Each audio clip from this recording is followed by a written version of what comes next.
Hello, everyone. It's Yogi here. Happy Wednesday. I hope you're well. Yes, Wednesday, and we're here for a spot of stitching. I hope you're ready. And so good to see you. So today, it's like visiting an old friend. Okay, this is probably the first 10 stitching session this year. So this piece is by an artist some of you might not be very familiar with, Kim Jacobs. And this piece is called Dry Flowers. And don't be fooled by the kind of generic title, okay? Let me show you the markup here. It's absolutely gorgeous. Look at this.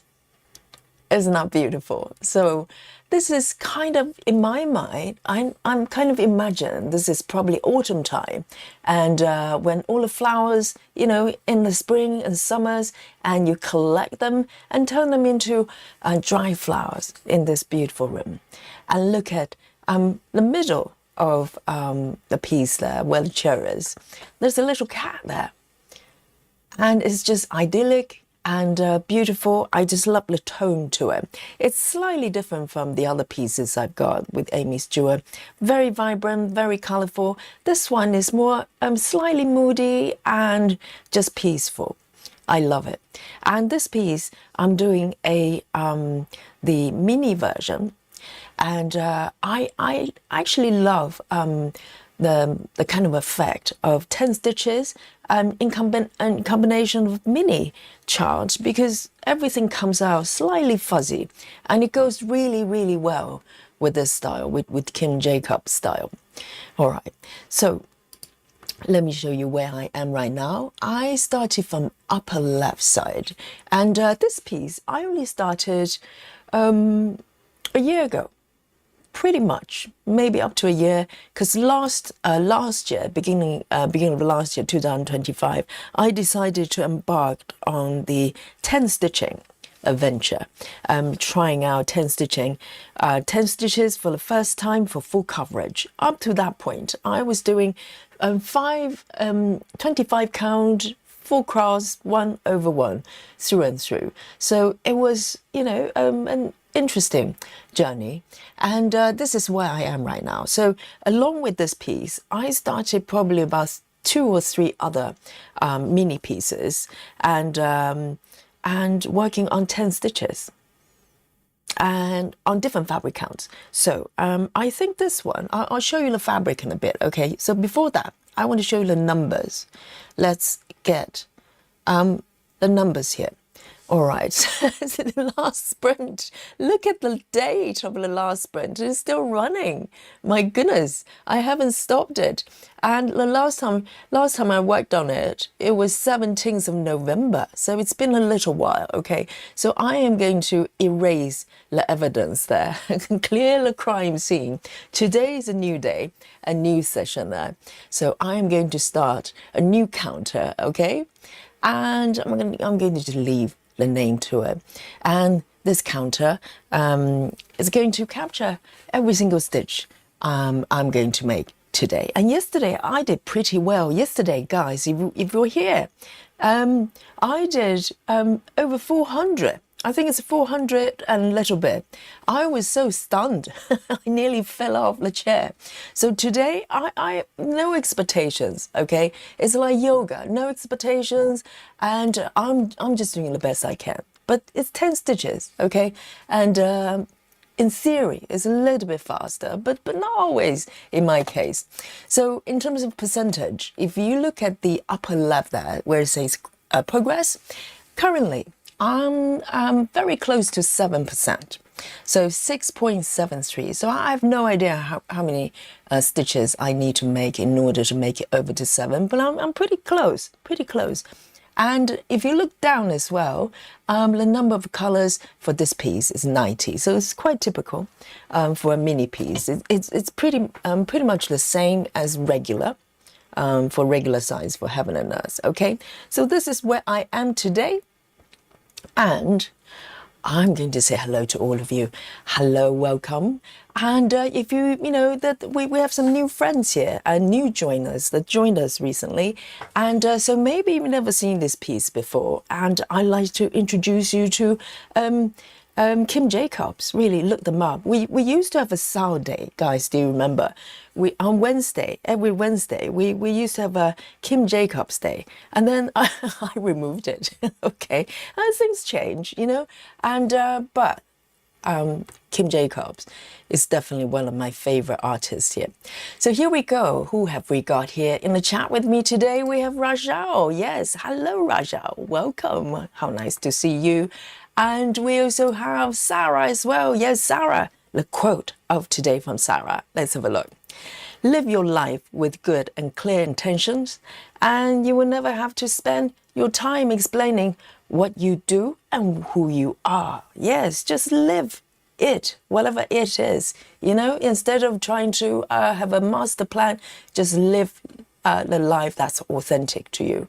And you do not owe anybody any explanation or justification on how you live. You are you. Okay, thank you, Sarah. Amazing. And Chloe as well. And Chloe says, hi, everyone. Happy stitching. Yes, well, it's about to start. Yes, happy stitching every day. And we have Chelsea Summers here as well. And Fibonacci. And Fibonacci says, hello, everyone. Glad to be here. Interview for promotion went really well, and I'll find out within the next few days if I got it. For now, work and looking away will stitch together. Yes, that reminds me. Yesterday, I think Fibonacci says that she is going for an interview. Absolutely, you're definitely going to get it. It's a promise, and if not, you can get refund from Yogi. Okay, no problem. So you know, best of luck. And here we go. And Starlet Stitcher is also here as well, and Amira and Rachel and Samantha here as well. Oh, we've got few people on watching us from the work club. We have Busy Mom. Busy Mom is here. Busy Mom is very busy. And Samantha as well. And indeed, and Jody. Jody is, everybody's in work club. Oh, my condolences to you. No, we're here for support. We keep you company. Okay. And here we go. Ligda is also here, and Jacqueline as well, and Rajal, of course. And Sidrit is also here with our colorful emojis. Oh, I love them. I'm so glad that you love them too. And Gailing as well. Hello, hello. And Cheryl. And Diana is also here joining us. And Wendy as well. Wendy Little. And Love Drunk. Hello, hello. And Amira as well. And Chelsea is also here. And one of our new friends. And Walk Away Rainy as well. And Solar Wind is back to us. And Cherry Wood as well, and Mary Solas. Guys, so good to see you, and welcome for joining me, and let me know what you're working on, okay? And before that, guys, do me a favor, okay? Dolly has gone out of the front door, and she's got a cat flap at the back, but occasionally she likes to go out from the front window. So I've got a window closed, okay, because it's cold, and also I'm kind of trying to keep Lily, you know, so kind of away. I feel bad saying that. So guys, can you remind me about 15-20 minutes to open a window to let Dolly in, because I could easily forget, you know, I get carried away, and Dolly is gonna just be really mad at me, and she's gonna bring it up every occasion possible from now on, and go, you know, do you remember the time you locked me out, Mummy? Remember that day when you were streaming and you let me outside, raining? So do me a favor, okay, and send me a reminder in about 15-20 minutes. Thank you, chat.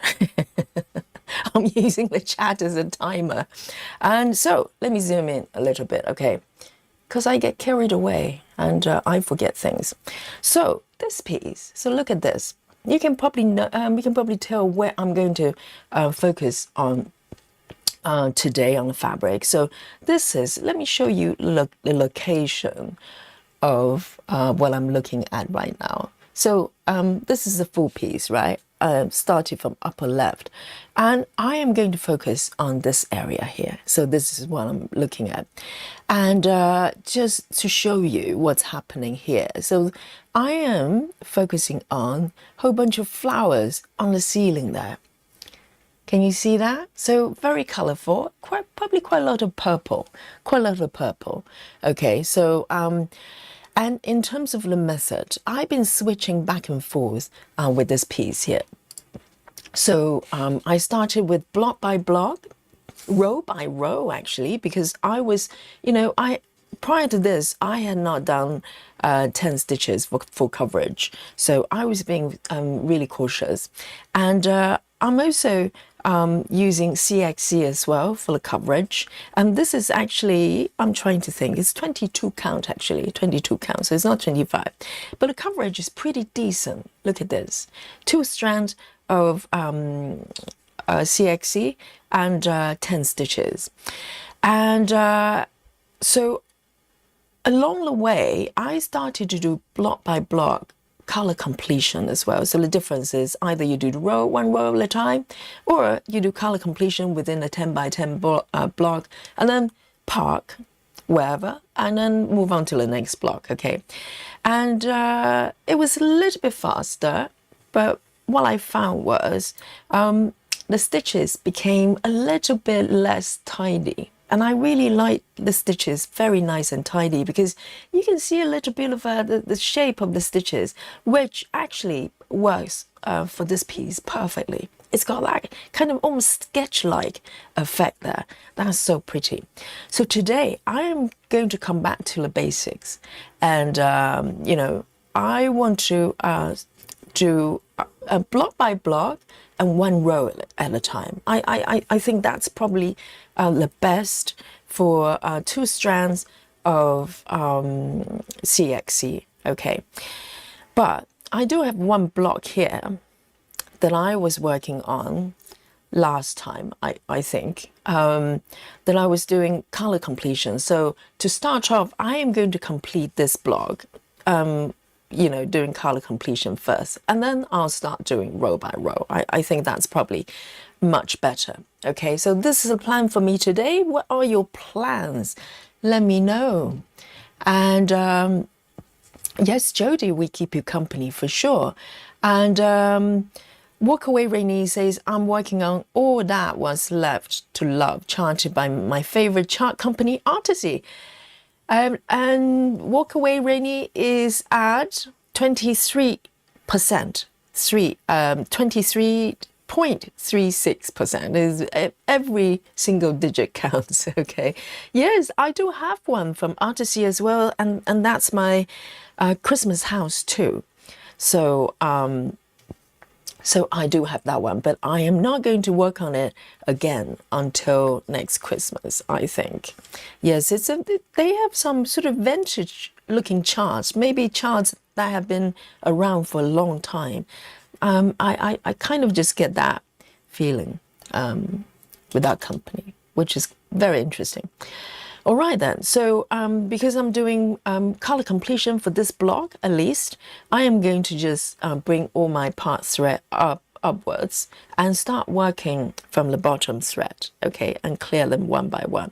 And after that, I am going to resume to row by row, which will make the stitches a little bit more tidy, okay? So 10 stitches with CXC, and on, let me have a look, 20 counts. So 22. So 22, very often I kind of get mistaken with 25 a little bit, but it's kind of a hybrid between even weave, 25 count, and Ada. It still feels, it still has that Ada feel to it. All right, this one literally just one stitch. And do I want to park? Yes, I could park in the next block on the right there. 1, 2, 3. I have not done block by block parking for a little bit, so I need to kind of warm up to it. And it's really fun to switch around, you know, so get your sort of brain and body working rather than just doing the same thing every day, you know. Nothing wrong with that if that's what you love, but I like changes. Sarah is working on Monarch again. And Jody says, Yogi, since I started color flow yesterday, it does feel like I'm painting my canvas. I'm stitching Renoir piece called The Skiff. Yes, it does feel like that because it feels like you're easing away. And as you move away, you reveal the picture, the image underneath. Yes, I feel like that as well.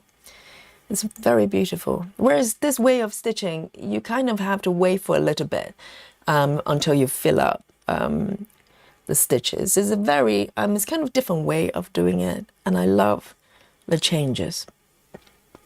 All right, I am picking up this one here.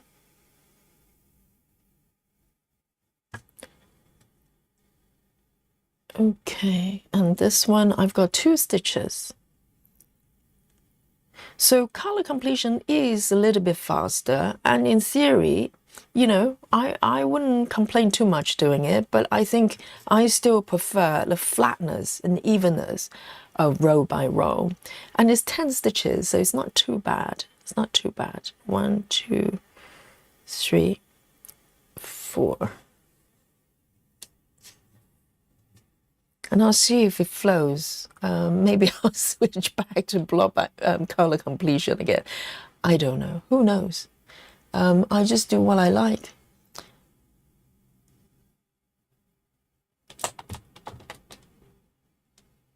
And London, strangely, is kind of, you know, getting quite mild. It's been rainy, but, you know, it's not super cold. Because up to maybe 2 weeks ago, it was icy. It was really icy. It felt like it could snow anytime. But it's been quite mild in the last week or so. You just never know, do you? So this one, I'm going to end it actually. Oh, I have not done boomerang for ages. Let me do a little boomerang here. Yay. Yes. I was doing a lot of 10 stitching projects a lot for a while, so I was doing a lot of boomerang. But it's been a little while. I do miss it. It works really well. All right then, 779. Color completion, it's quite fun actually. I'll see how it goes. Maybe I just keep going. See, I'm so fickle. 779, I'm going to just pop my needle here.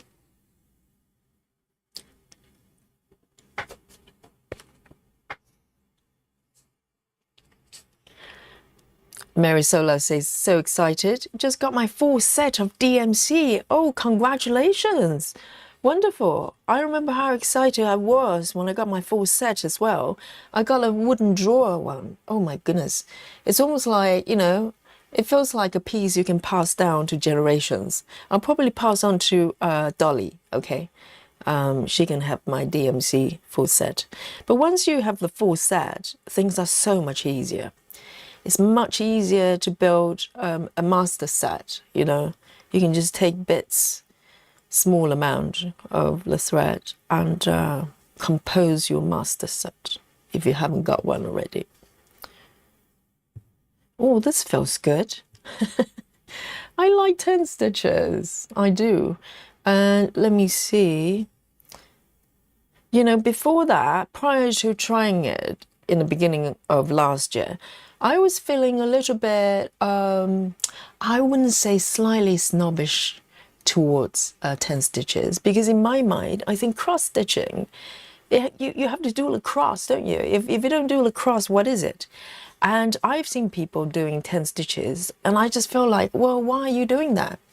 It feels like cheating, you know, it feels like you're only doing half the job. But last year I decided to part my, you know, kind of my distrust of the stitches and gave it a try, and I really like it. And I know some of you do a lot of 10 stitching, you know, like River, I think. I don't know whether River's in the chat. River now exclusively doing 10 stitching. And she loves it. And she's got a lot of beautiful pieces. All right, let me put this one over here. 1, 2, 1, 2, 1, 2, 3, 4. 1, 2, 3, 4. So I'm kind of parking slightly further away. I'll see how it goes.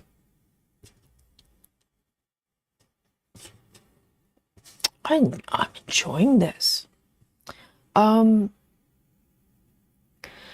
Starless Stitcher says, I just have back stitching left on my daughter's pony, and then it's done. Amazing. So you're doing a piece for your daughter. That's so lovely. And I love a little bit of back stitching. And guys, if you don't know already, if you remember, we're doing, I think it's going to be this Saturday, because I was wondering whether it's going to be this Saturday or next Saturday, because I had to check my teaching timetable. And from the look of it, the Saturday seems to be clear. So I'm going to do a members stream. Okay, and we're going to embark on the black work stitching together.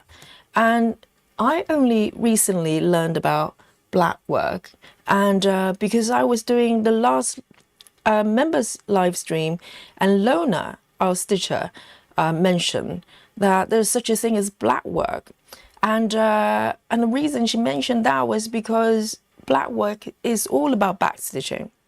All about back stitching. And so I was so intrigued, and I did a little bit of Googling, a little bit of research, and I love it. So this coming Saturday, if nothing, no emergency sort of classes I have to teach, then it's going to be this coming Saturday. We're going to do a members stream, and we're going to do black work together. Okay, so quite a few of you, I know you're joining me. And if you don't know that it's happening, okay, so you know, and you can join our channel membership if you'd like to join in as well. And you can bring any black work pattern you like. And we're gonna have session together. And I picked out a couple of videos, tutorial videos. They're really good. They're not very long. So in the beginning of the session, we're gonna just watch them together. So I know there's some black work warriors. They're very experienced, but maybe it's nice to kind of go back to the basics and review the techniques together. And for me, like a complete newbie, I get to learn as well, and maybe some of you as well. And then we can start stitching together. So this is going to happen this coming Saturday. Okay, I can't in 3 days time, and then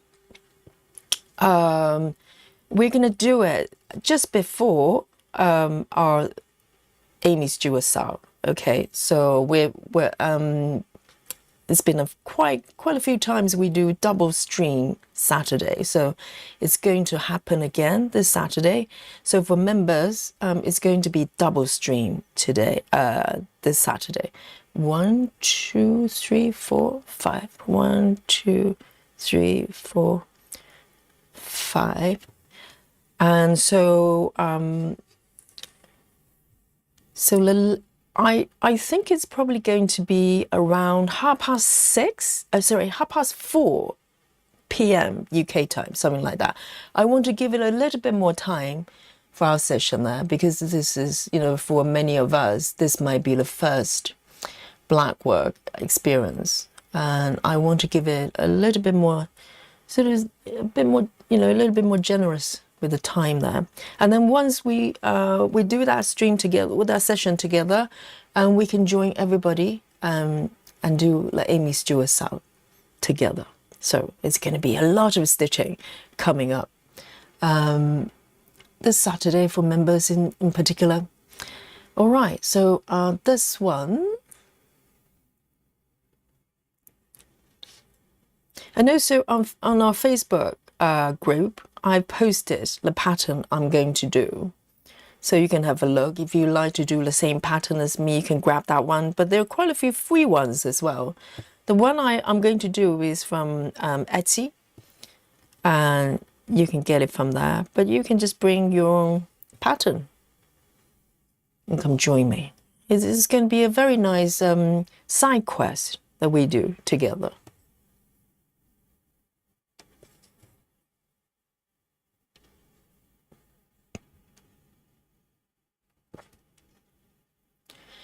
Guy Lane says, working on my Hey Sao, the wise and the brave. Yes, I saw that pattern as well, 4.89%. Amazing. Let me have a look. 1, 2. Yeah, color completion feels quite fun, actually. I might just keep it going. I was going to do row by row. Or maybe I will. I don't know. Let me see how it goes. Either way is good.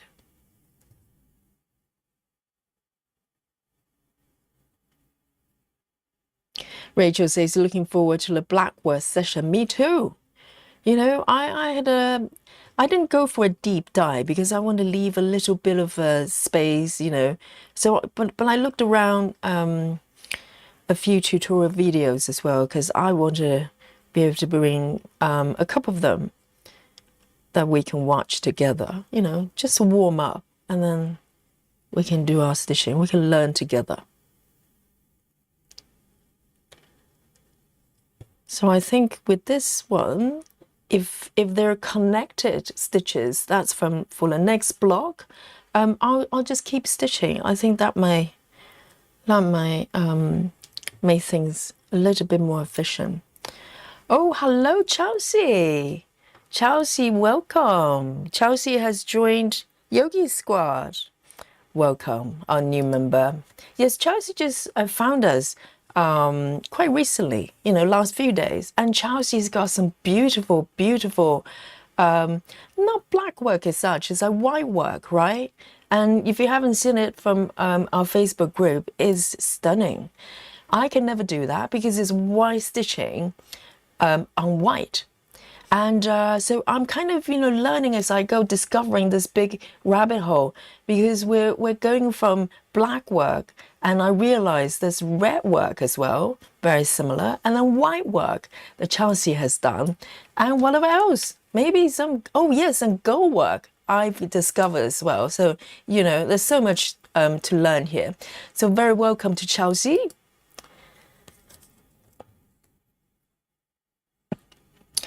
And Jody says, oh, Dolly, is it Dolly time? Has it been 20 minutes already? Oh, thanks. That's such a great reminder. Hang on a sec. Let me just go and let Dolly in. Otherwise, she's going to be really, really mad at me. Hang on.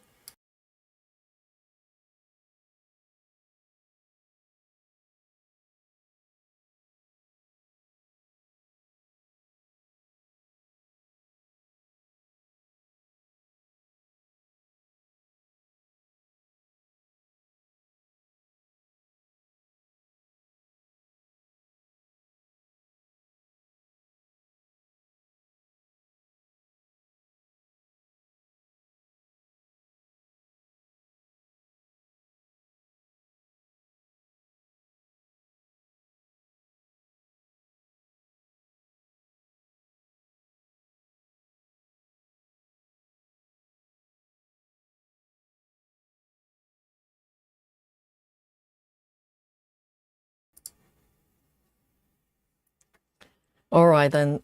Kitty drama is kicking off. Outside the window. I opened the window and there was no Dolly. Instead, I found Lily. So, you know, if you know the recent development with Lily, it was this cat, and it's been trying to be my cat. But having sort of evaluating for the last few days, I realized it's not really possible because to take on Lily because he is too aggressive. And I think he's probably chased Dolly away from the window. Now he's just standing outside crying now. So, guys, I need to rely on you one more time, okay? Maybe in about 15 minutes time. Please remind me. Yes, because I couldn't find Dolly. And Lily's just outside crying now. Oh, I'm feeling so bad. Yes, welcome to Chelsea and Jody. Yes, I was about to answer Jody's question. Jody asks, Yogi, is row by row the same as typewriter? No. So typewriter is essentially, it's not a stitching method. It's more like color selection method. So for instance, I'm doing color completion here, right? So I can fill in this block however, whatever order I want. I can just pick random colors, or I can start from the top or from the bottom, doesn't matter. So when it comes to color completion, there are many different methods. But typewriter is basically one of the methods you can fill in an area. It doesn't have to be a block, it could be as large as a page or the entire piece, right? So typewriter is essentially color selection method. So just like a typewriting, you go from top to bottom. So typewriter is probably slightly sort of misleading because you're not really stitching row by row. It sounds like row by row, and that was my understanding in the beginning as well, but I was wrong. All it is that you select the numbers. You select, so for instance, you pick one number, let's say is 310, you stitch that. So essentially you can do color completion, you can do cross country, however you want to, and then the next time when you switch color, you go to the next symbol next to it, and then so on and so forth. And you follow the top row first, whatever area that you have defined. It could be one block, it could be, the full piece. You do it one row at a time, and you select the next color based on this order. That's all that is. But essentially, you are doing cross country. Once you pick the color, you can do color completion, you can do cross country, you can go as far as you want, and it's up to you.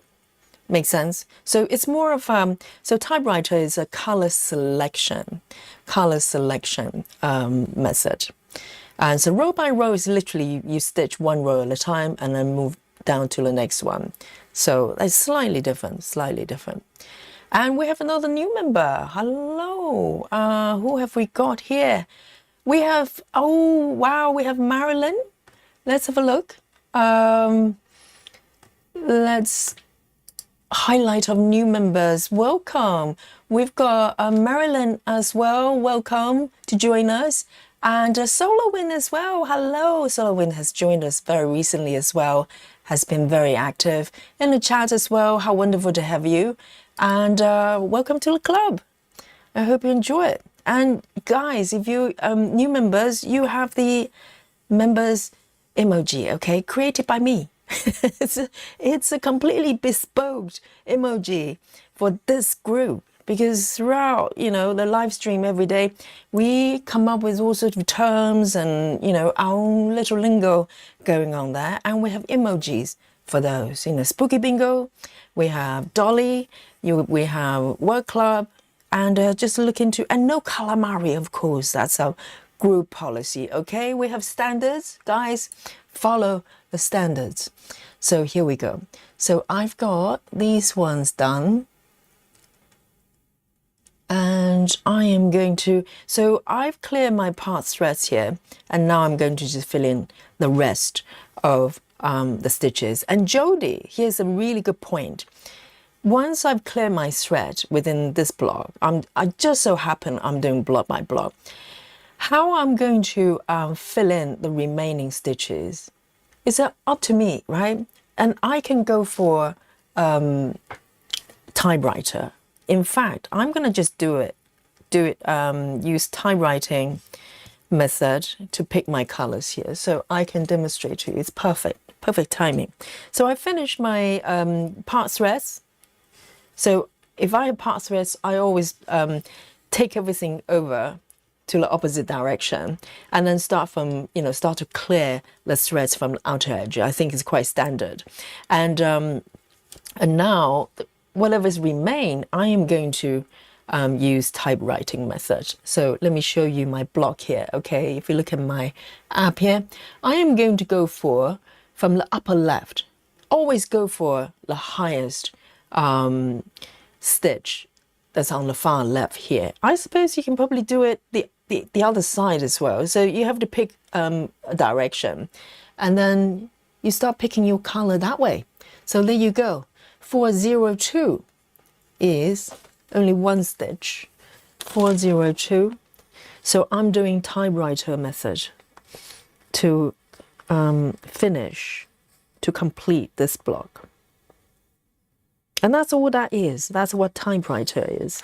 And, otherwise you can do row by row as well. It's that's a different way of stitching. So let me fold it in half. So I'm doing 2. And what I love about 2-strand stitching is that I can do a loop start. So for CXC, I cut my threads a little bit longer, so I can fold it in half. Yes, welcome new members. Yes, how wonderful.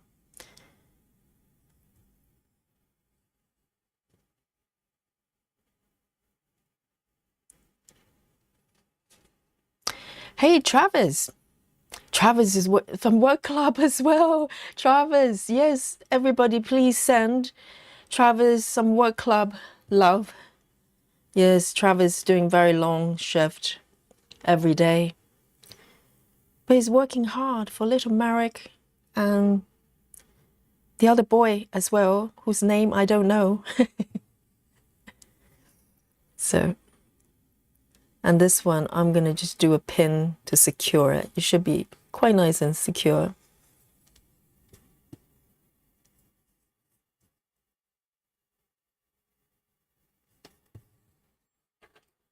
Just one stitch here. 402.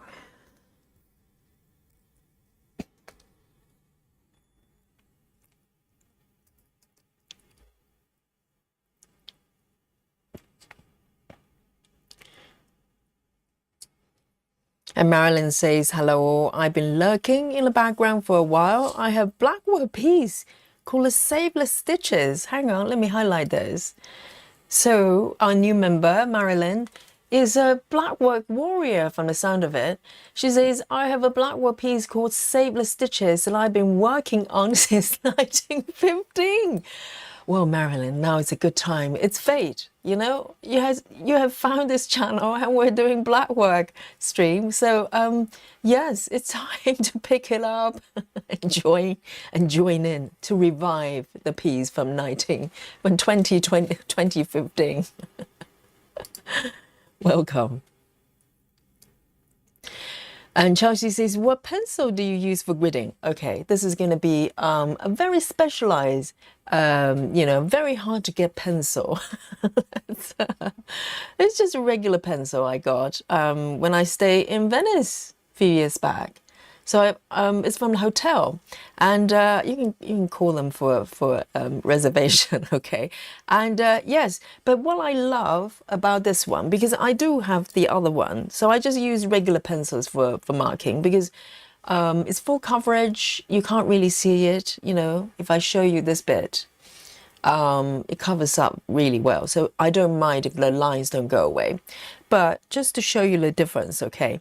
Because I have my favorite pencil is this one. So it's, this is still very long. It's going to last me forever and ever, for centuries.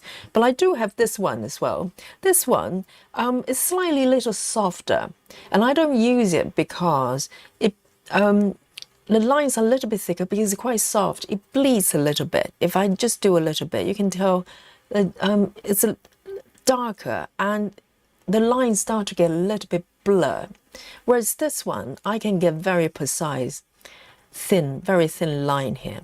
So that's the difference. If you have different pencils, find the ones that's slightly a little bit firmer, there are different types, you know, I don't know how you call them, but just pick the ones that does not bleed if you want to use this. And I use pencils for maybe anything that's above 22 count. Anything below, I use the fabric pen that I can erase with a little bit of liquid. So this one, I don't mind using for 14 counts, maybe up to 20, because these lines are a little bit thicker. And but for higher count, you know, fabric, like 25, 28, I use this little pencil here. Okay, so regular pencil. Oh, Travis, so the 9-year-old one is Caden. Okay, now Marek and Caden, 2 boys. Travis has got. All right, so this one, I finished the first color. So now I'm going to pick the next color. Literally, I'm going to just pick the one that's next on the top row there. That's it. That's a typewriting method for you.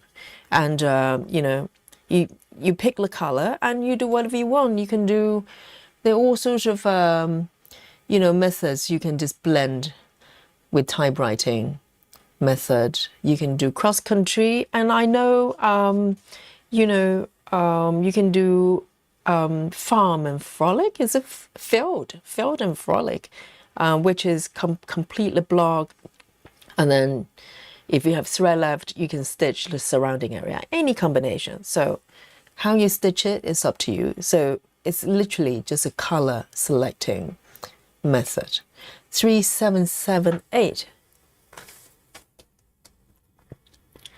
3778.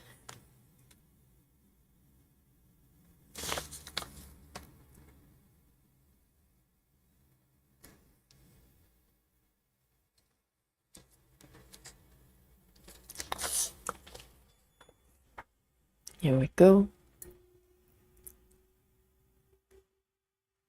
So H7, yes, they're different firmness. Yes, H7 maybe just right. You know those the ones used for sketches, maybe B6 and stuff. That's too dark and too soft. And Jody says, Yogi, are you working on 25 count? You're on 25 count linen or 32? Which piece? I mean this one? This one is 22 even weave. Yes, linen, I'm a little bit scared, even though I'm very curious. But this piece is, no, it's not even weave. This is, Suzanne is not here today, but this is called hardanger. I think I probably butcher the pronunciation, but I think all 22 Ada, they're not regular Ada, they're not even weave, they're hardanger. They're kind of specific type of fabric. And I think this is what it is, but... Hey, Clara, hello. Marilyn says, I'm also part of the work club today. I like to listen while I work. Yes, we keep you company. We have a lot of work club members, definitely. Yes, because, you know, everybody's on different time zone and have different timetable, different shifts, you know, different times. So very often when we're streaming, you're literally at work. But we have a lot of, you know, people listening and sneakily maybe watch as well at work. So, welcome. All right, so this one's 1 stitch as well. 3778.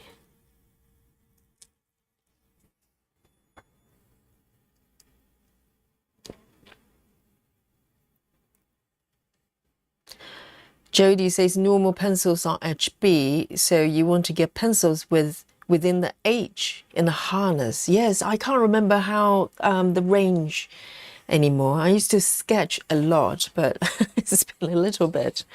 Yes, 2H to 9H. But if you draw a line, you can probably tell whether it's going to run or not. It's just the final ones that's firm enough that you can see the lines, but it's not going to smudge or bleed too much. You see, even that little one, even just a little bit, you can tell it's starting to smudge a little bit. So, hey, Alison Rennie's here. Alison says, evening, everyone. Finally getting to stitch through majority of live stream as hubby finally back offshore. He's been home since mid-November, so only got beginning of some of the stream. Oh, so if the husband is in, Alison is busy. Is that how it works? Yes, I think it's like that with Sarah as well. So if Sarah's husband is going to work, that's stitchy time for Sarah. So welcome back.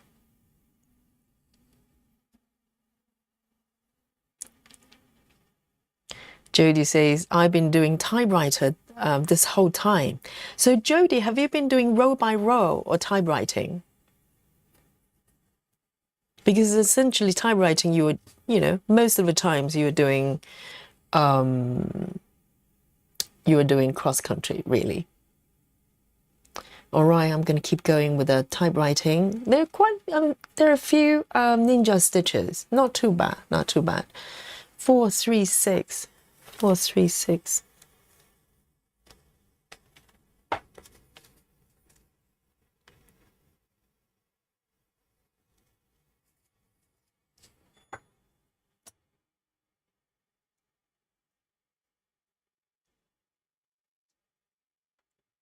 Hey, Mandy Moran is here. Jody says you're using 22 linen. It's not linen. So linen is not even woven. I think there's some fabric experts, please help. But I think this is still considered a form of Aida, but it's not Aida.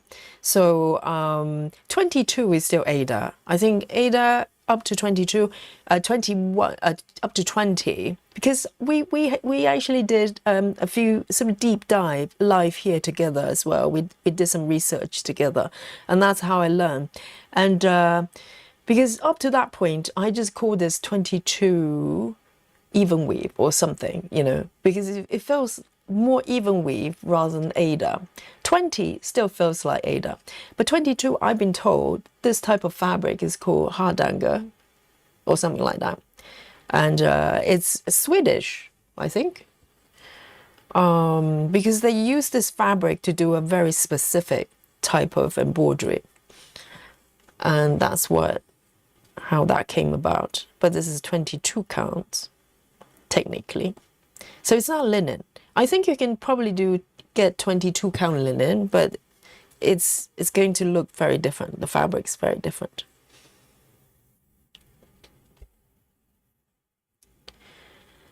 Alison says, I missed the backstitch party live stream, so we'll work on my backstitch this Saturday while you're black work, and maybe start Amy P's on the second stream. Yes, that's a plan. Absolutely.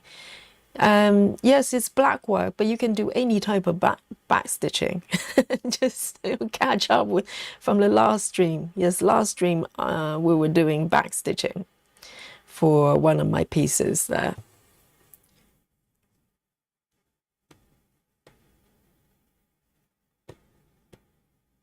Day to day we're doing full coverage, and with members we can have some fun, doing something a little bit different that we don't do during the day-to-day stream.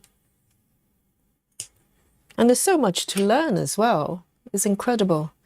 436. And just remember that I have a cup of coffee here. I'm going to take a sip.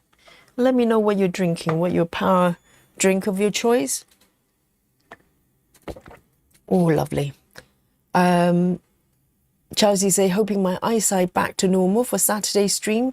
Miss stitching today. Oh, what's going on with the eyes then? Yes. Fingers crossed, Chelsea.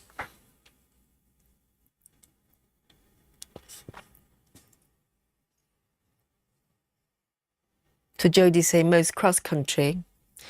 Yes, if you do cross country and just pick the colors, yes, you're doing typewriter method, but ultimately you're doing cross country.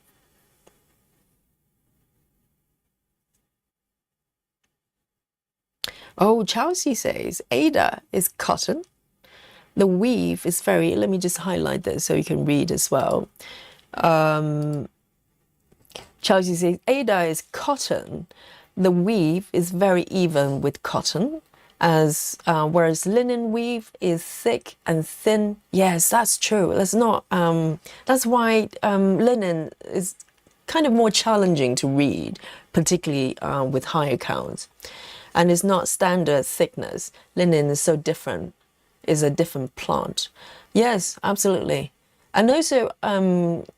Through the streams, I also learned the difference between an Ada and even weave. Because, you know, for my brain, I was just thinking about how many counts, you know, a fabric is. I never thought about how it's woven. And I learned from the experts in the chat here. And, you know, Ada is one thing. Ada is woven with multiple threads or something like that. Chelsea, you can correct me. And even weave is literally one strand at a time and evenly woven or something. I probably butcher that as usual. All right, the next color is 3773. 3773. 37. Oh, interesting. How come I don't have 3773? That doesn't look right. I have 3772. How come I don't have 3773 on my organizer? Did I miss that number? 1, 2. There is 3773, isn't there? That's very interesting. 3773. Look, maybe I need to revise my card here. So this is for my template, okay? I've got 3771 and 2 and then 4 and 3773. Or maybe is it discontinued? I'm not sure what's happening. Anybody knows? If you're using CXC 3773, let me have a look. 3773. That's Sue. Sue says I think 3773 is now 407. Okay, that's it. It must be it. 407. Yes, because on the DMC set, I have marked out the replacement, but with CXC, maybe I need to add it for the template as well. Okay, so it's 407. Thank you guys, 407. I'll need to mark that out so I don't get confused. 40, so 407. Yes, I do have it. Yes, I thought it was imagining things. 407. So 407 is 3773. Crisis averted. Thank you. Oh, yes, Dolly. Yes, thank you so much, Sarah and guys. Okay, just give me a sec. Sarah, Dolly is probably outside and go, help, help. Okay, I'll be right back, okay?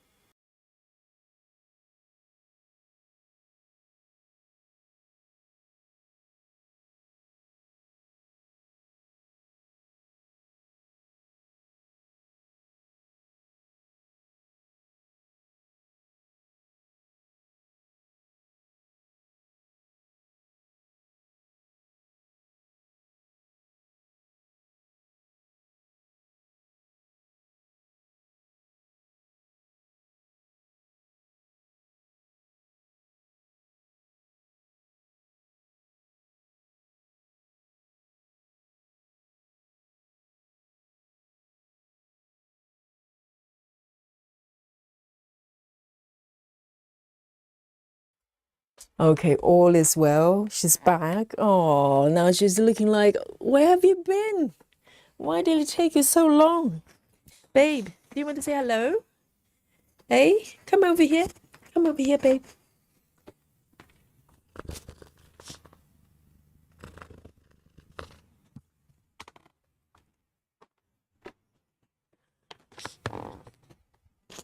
Honey.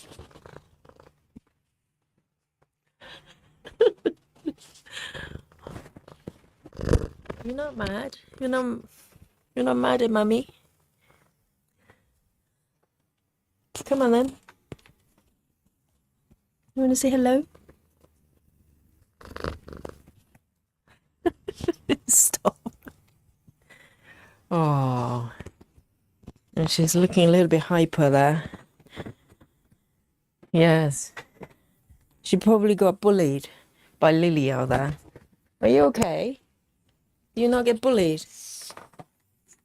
We've got a situation here.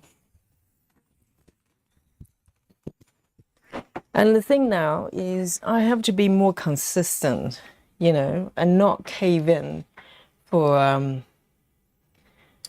Lily, because Lily's gonna get very confused as well. She's gonna go, whoa, you're like really nice to me one day, and the next day I can't even come in. It's all my fault. All my fault. You okay, babe?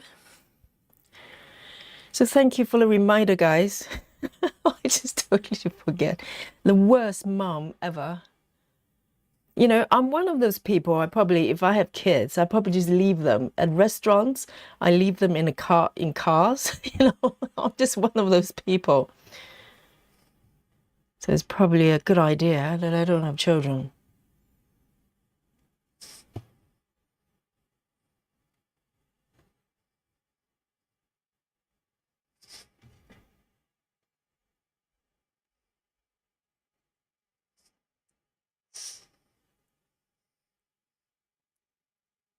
So 3773 has discontinued. So I need to mark that on my template, actually. It would be good to, because I have done that for the DMC set, but I'm going to add it to the CXC as well. It just saves the confusion.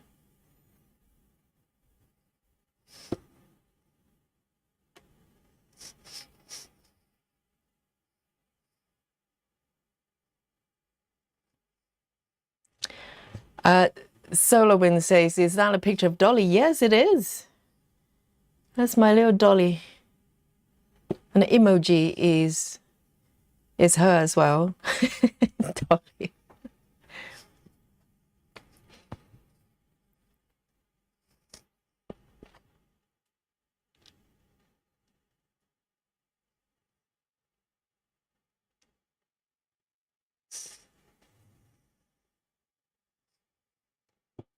Okay, and just one more here. Two more, actually.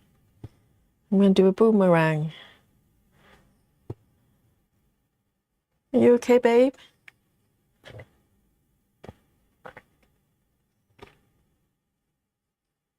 She probably had a fight with Lily and then lost. Look at her.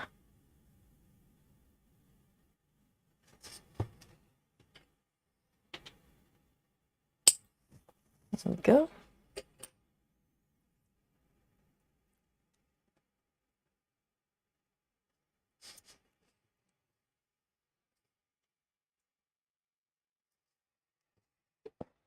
Lovely.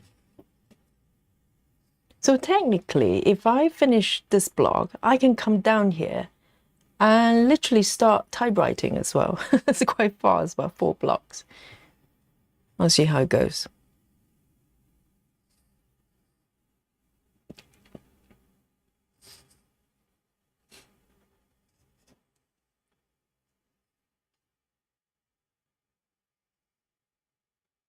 Ah, Chelsea's got ingrown, whatever it's called, eyelashes.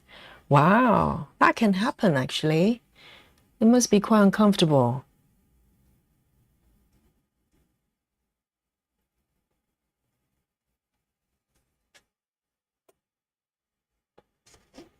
All right, 224, 224.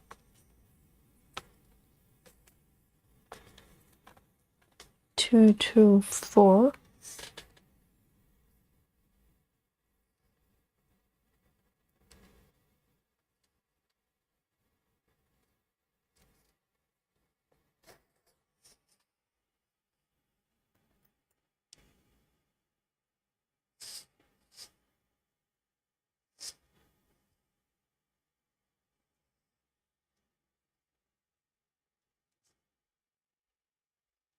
Here we go.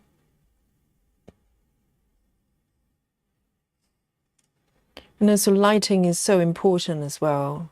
So it doesn't, when you're stitching, you know, so it doesn't sort of add any strain to the eyes.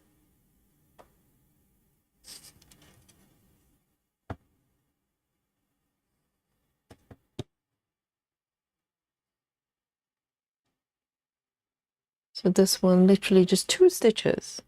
2 stitches.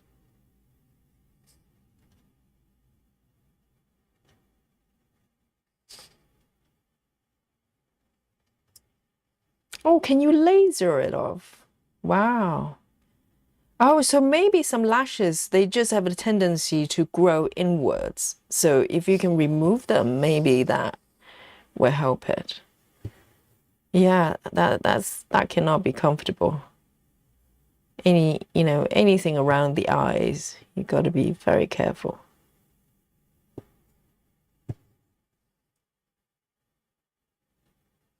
Okay.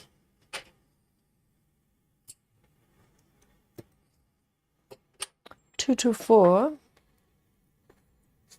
And I'm gonna just, oh, what happened there? And give me a second here. I'm gonna just give Dolly some food, okay? Just get her sorted. And she will be she'll be happy now. Just hang on, Mo.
There we go.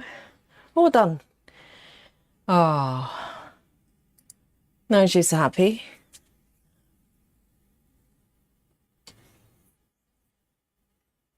Chelsea says, I have 10 lashes plucked today. Hello, optician. I didn't know they did something like that. They plug lashes in opticians. That was something new.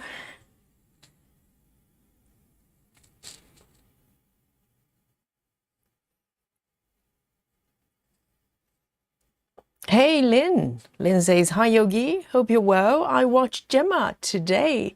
Very fast stitcher. Hello, fellow stitchers. And what is this piece called? Yes. Yes, Gemma is so much faster, isn't it? The same method. People think, you know, Gemma's method is slow. No, it's me being slow. Gemma is fast.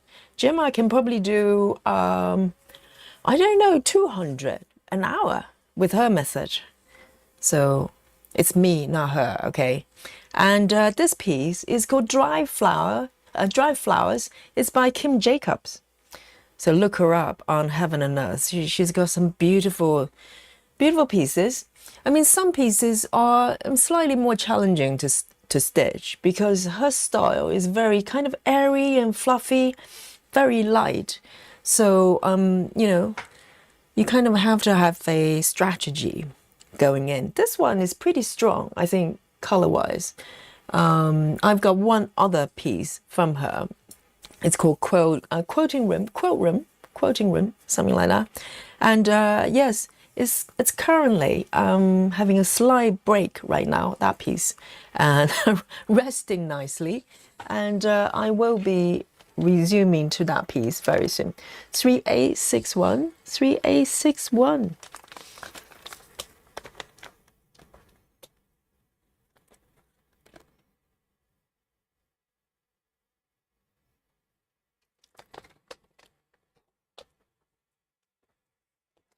A61.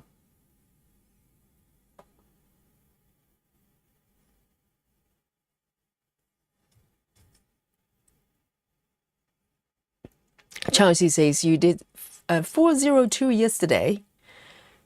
You're not that slow. Oh, is that what I did? 402. Yeah, yesterday was weird. Yesterday was unusual. And I didn't even feel like I was trying to stitch fast at all. Yesterday, I did over 400, guys. You know, if you've been playing Guess My Stitches with me, you would know that's a kind of number that does not happen very frequently or ever. You know, just a good example. The first marathon, the first 10-hour marathon we did back in the summer, we did 10 hours clearly. And I was doing 10 stitches, okay? So technically it should be a little bit faster. And after 10 hours, do you guys want to guess how many stitches I've done?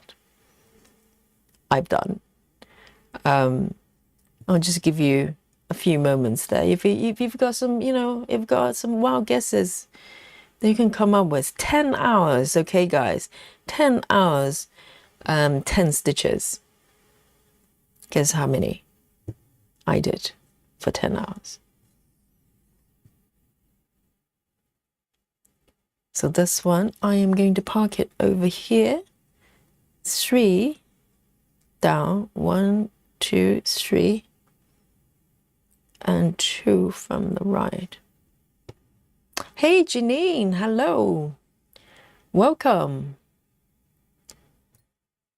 Sarah says over 600. Sarah was here. I don't know whether she remembers or it's a wild guess. Interesting. Okay. Any more guesses? And Embroidery Geek. Hello from Spain. Very nice. Welcome.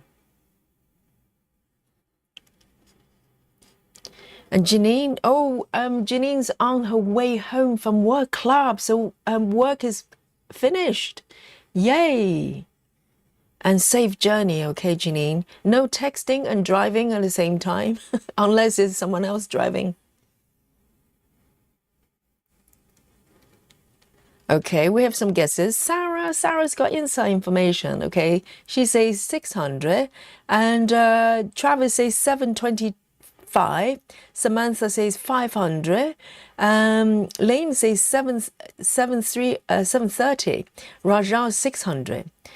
Ah, you can tell the insiders. I think both Sarah and Raja were there, okay, for our first 10-hour marathon. Okay, I think I did 640 something like that. 10 hours, guys, okay?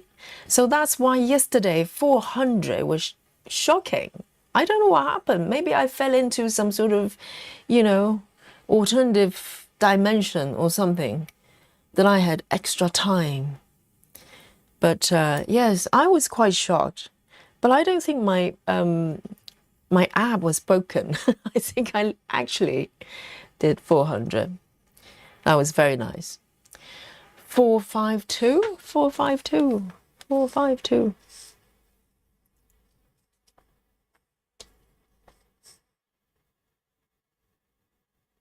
452.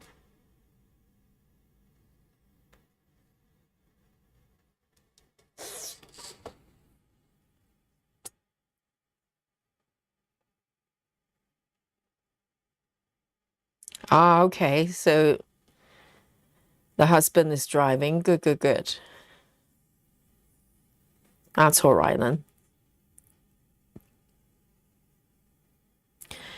And Travis says, I have fully adapted your pin stitch method to end my thread, and it has helped reduce bulk on the back of my canvas and made ninja stitches easier. Absolutely. Yes, if you do a full cross, you just do a tuck-in pin.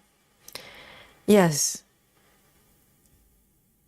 And no, you're not taking the thread too far, so very little build up underneath. Absolutely, Travis, well done.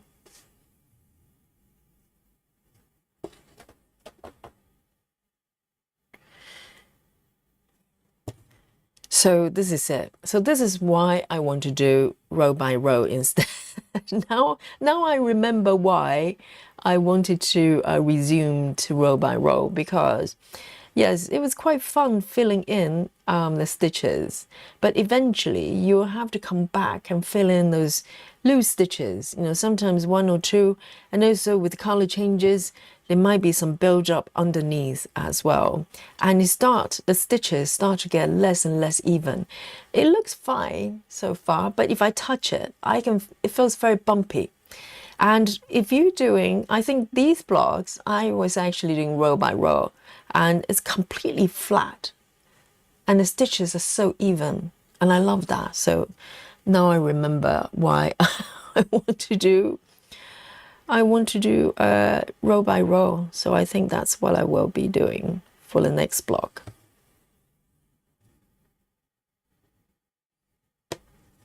It might take a little bit more time, but I get very, very nice results.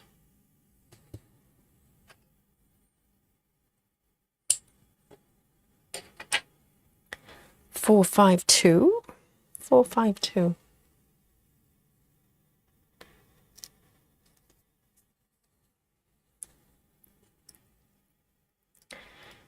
Hey, Cedric, 99, Sweet Dream.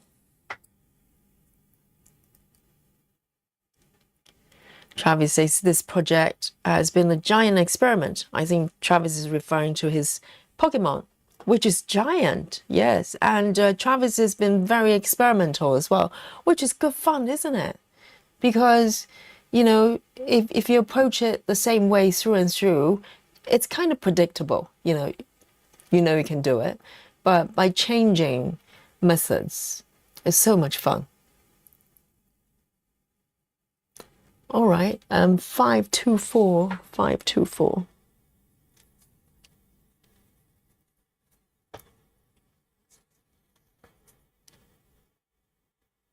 524. Just one stitch, actually two.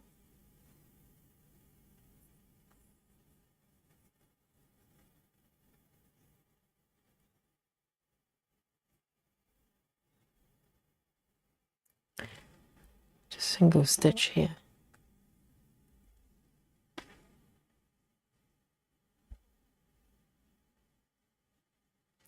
And it's really interesting because Travis is actually parking on you. currently, and doing a bit of Gemma stitches, Gemma's method, and a bit of color flow as well.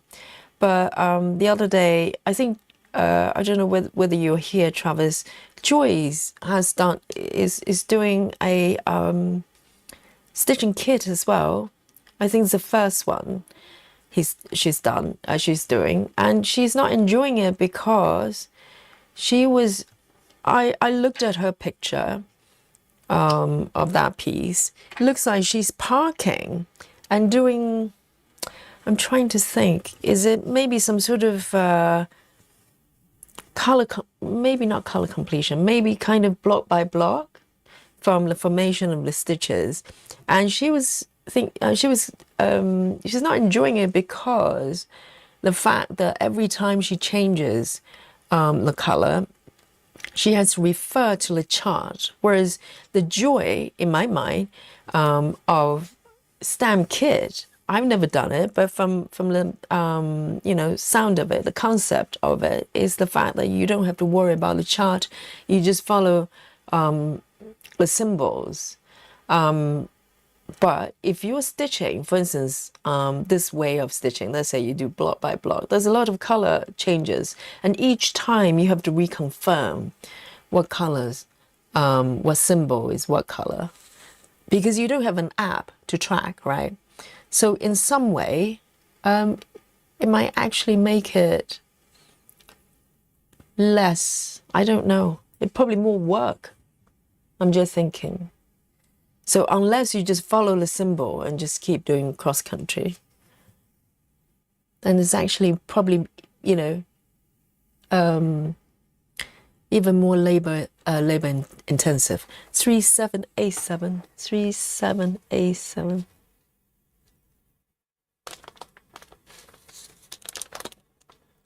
But I think Joyce is so neat with her method. She probably can't bear just going cross country.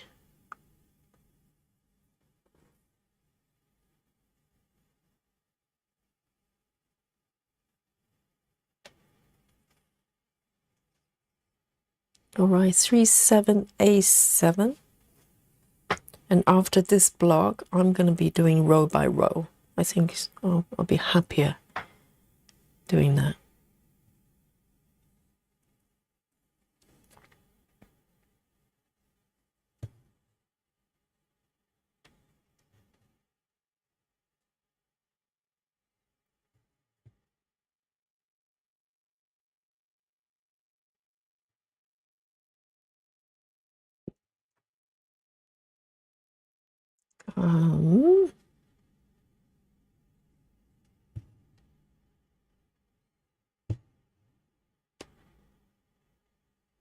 And then I'm going to park it here.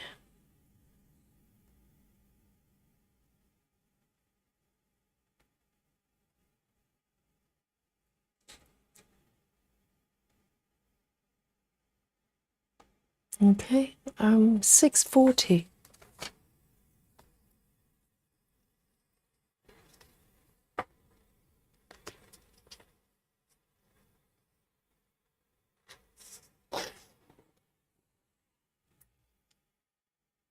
Travis says it depends on how the canvas print is. There are areas on my canvas that I have to refer to the chart because the symbols are blurry and look like other symbols. But also, it's not just the just looking at the chart itself. Every time you pick a symbol on the canvas, do you not have to check what symbol is what color? Right? There must be some sort of thread chart that you have to refer to, not just the chart itself. So even if you know, let's say whatever star symbol, whatever, they're on the canvas, you still need to figure out what color is that particular, symbol associated to. And also, I think Travis's piece has he got like over 50 colors, if I remember correctly. Joyce has picked one that's got over 100 colors, and also majority of them, over 100 of them, if I remember correctly, has got blend threads. So 2 different colors for a single thread, if you know what I mean, 2 strands. And that sounds pretty intense. 1, 2. Okay, I'm gonna do this one here. So I'm sure that piece is gonna turn out really beautiful, but at the same time, it sounds like if you're stitching the way Joyce is stitching, it's gonna be pretty, you know, quite a lot of work. 1, 2, 1, 2.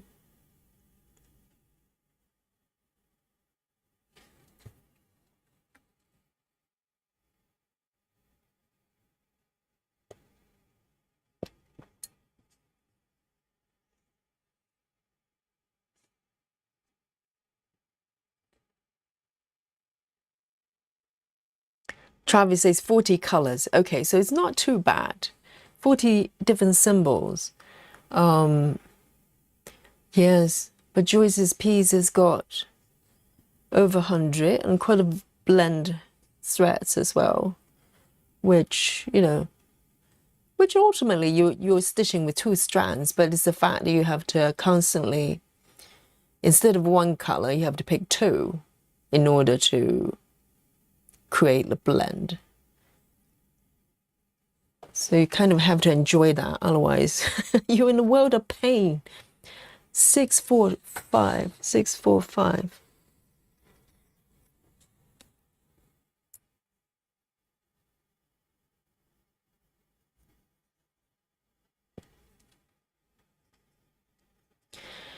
Kristen says for stamp cross stitches, often the colors on floss cards and key print on the often. Oh, they often. I think it's miss. They often have the colors on the floss cards and key printed on fabric itself. Right, for references. Okay. But I suppose if you're doing a piece that's got over 100 colors, and you know, I don't know whether you've seen Joyce's whip there. Looks like she's stitching very similar way that she's stitching with her regular pieces. So maybe that's kind of, you know, that creates problem as well, because if you're doing this type of stitching, like block by block, literally, you know, quite a lot of color switching, you're gonna have to refer to those colors constantly. So in a way, you don't really get that kind of freedom that one imagines that you would have with stamps kit, that you know, you can just stitch away without having to refer to charts or app or whatever.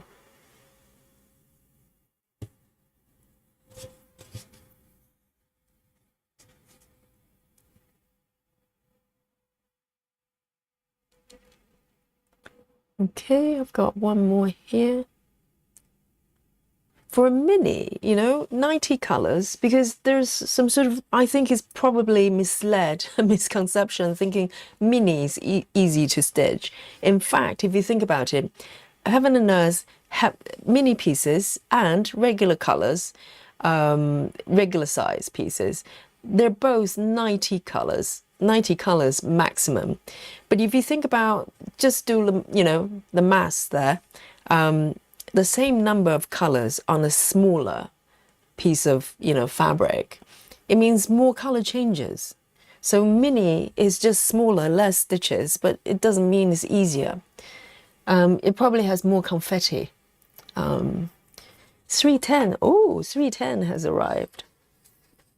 Spooky bingo everywhere. 310, yes.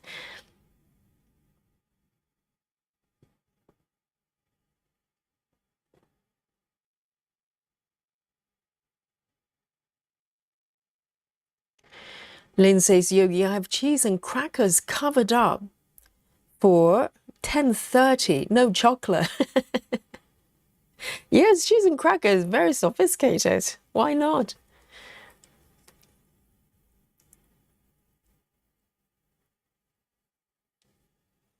Ah, Janine, that's a very good point. Janine says, I can never use the chart in a canvas because it's hidden away. But yes, absolutely. Because a large piece, you probably use some sort of frames or hoops for, so that is a little bit, I wouldn't say redundant, but it's kind of there, but you can't, you have no access to it unless you don't use frames. But still, if you roll up the canvas, you have to unroll it in order to check it.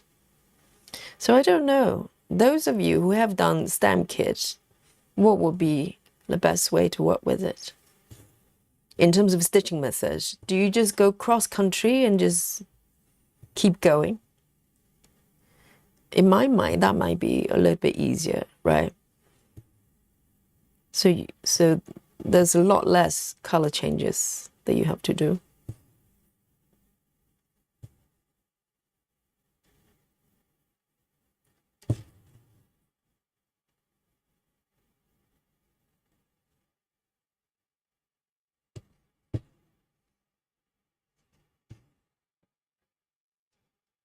It's 310, just a few stitches.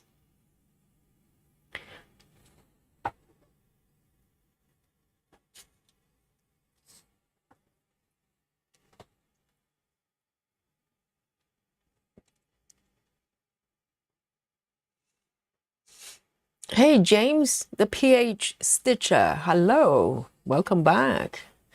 And James says, hello, just passing by, just woke up and getting ready to work. I think James, if I remember correctly, James is from the Philippines, right? So what's the time right now over there? Because I remember James joining us for a couple of sessions for the marathon as well, if I remember correctly.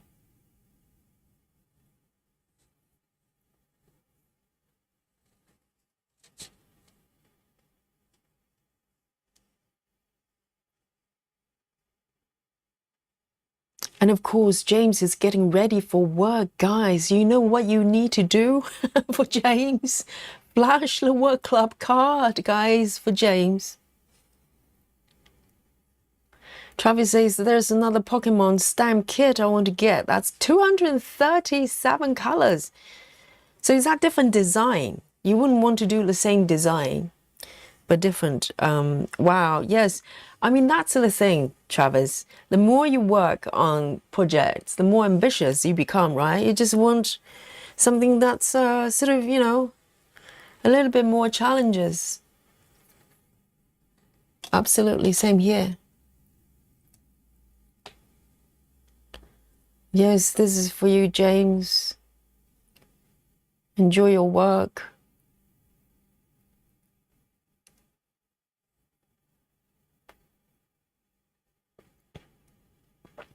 Clara says another color that's been discontinued is 971. So CXC does not make either. You need 740. Yes, when I the thread cards templates I've done for this DMC, I managed to put the replacements on the card as well, so you can refer to that. But CXC I have not done, so I need to fix that. It will make it a lot easier.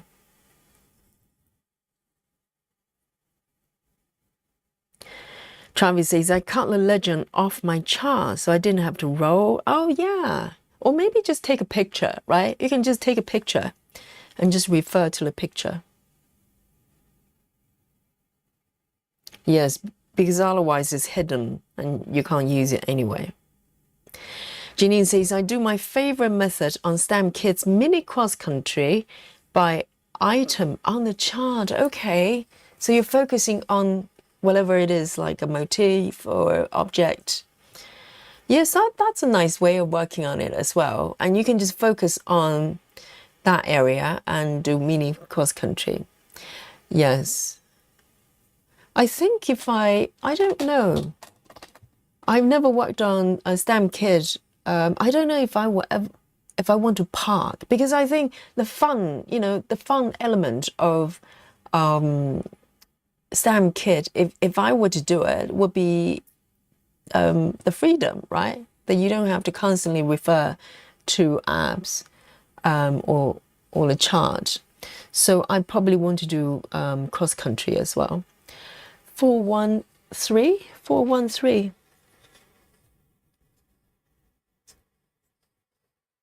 413.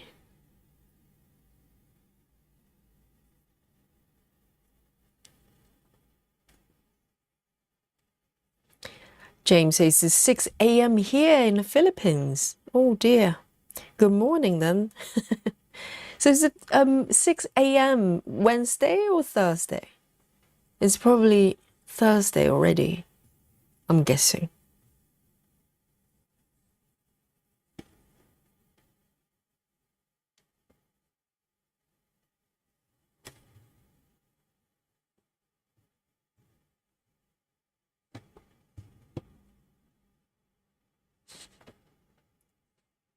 Let me see if I can park it to this block.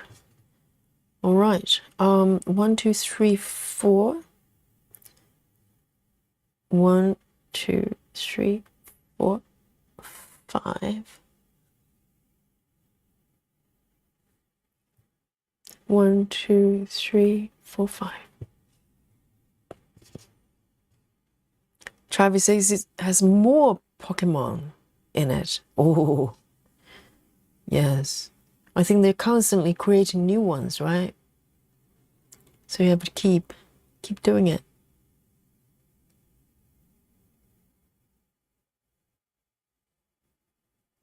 Okay.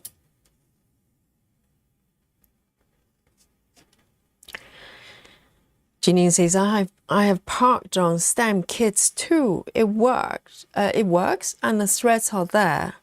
But they just make me want to work them in. Yeah, I suppose if you park on a symbol, all you have to do is to look at that particular symbol, provided you park it correctly. Then you just pick that up and keep stitching that symbol, I presume. Yeah, that could work, I think. Solar Wind is having a chocolate coffee time, power snacky time. Yes, for me, it's going to be another 20 minutes or so.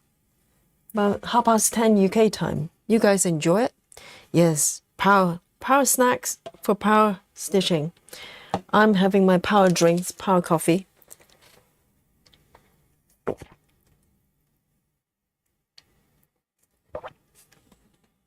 Travis says, the kit I'm doing has 151 Pokemon. The one I want has over 400.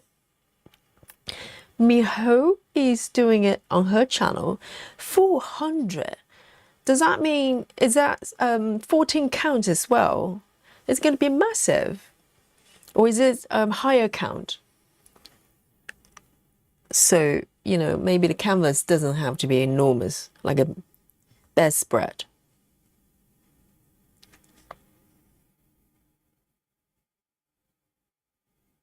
All right, this bit is tiny bit confetti. Not too bad. 317. 317.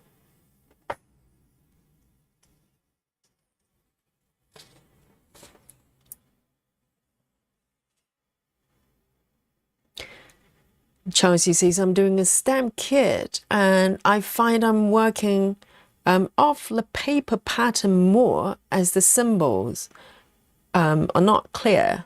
I had to frog a load as I confused two symbols. Oh, that's not good. Yes, because it depends on the probably the canvas count as well. I think 14. I don't know. I quite often wonder whether the symbols can be clearly read, because that's the key, isn't it? If it's not clear, then it's actually more work, actually.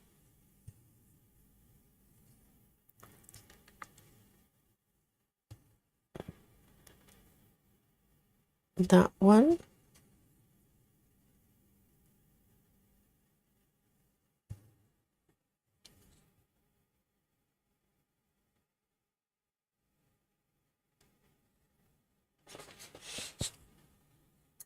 And now we have Chelsea Summers and Chelsea Collier as well. I need to be able to tell them apart.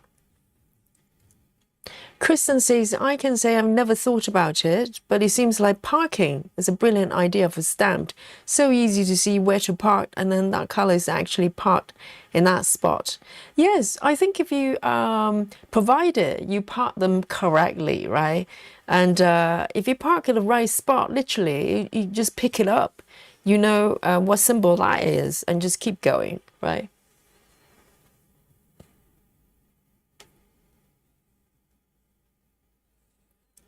If you do cross country and mini cross country, then you have to check every single time when you pick up a new color. A44.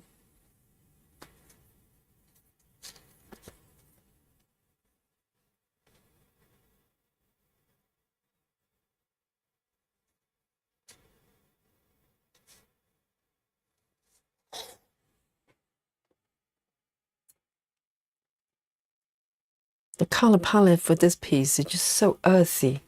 I feel like I'm stitching leaves and plants.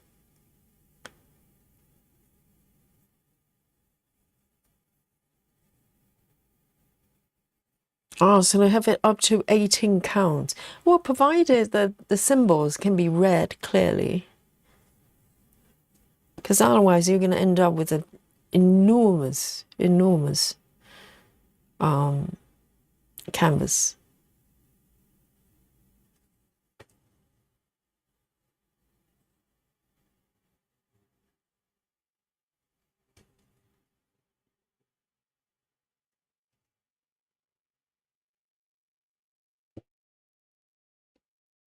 Okay, I am doing this one.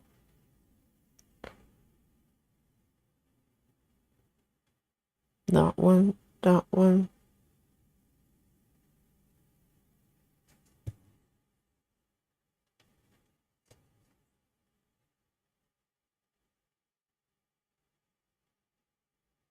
Okay.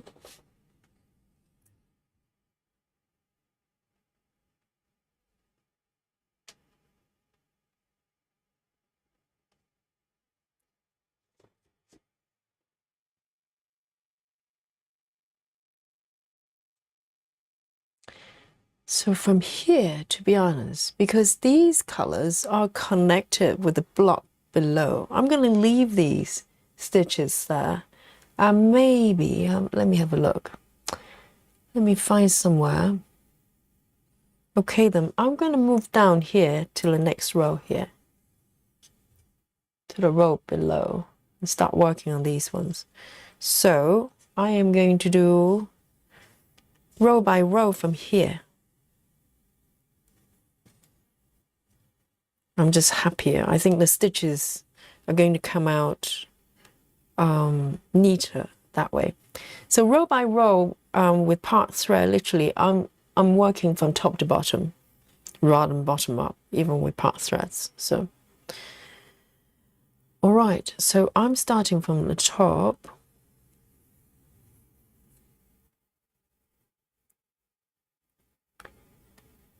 And I don't mind it being tiny bit slower, but I think the stitch is gonna just come out beautiful. I can totally tell the difference whether I have done row by row or color completion, because from the look of it, they don't look that different. But when I touch it, this is so smooth and this is bumpy, very bumpy. Okay, so this one literally only one stitch. 3363. I'm going to do a boomerang.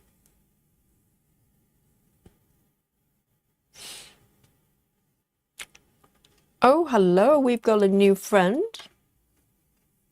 And it's female crusader. Yes. Female crusader says, hi, new to cross stitch and just got a kit to start my first project. But it came with DMC floss twisted together and none are marked. I'm going to need to use my floss chart. So why would a kit come with DMC floss are not marked. That is so strange. Where did you get the kit from if you have a vendor name? That's very unusual. They don't always give you DMC numbers per se, but they would give you a thread cards so you know what is what, unless that's what you mean, because some of them don't give you DMC numbers, like Gecko Rouge, you know. And welcome to the chat. 3363.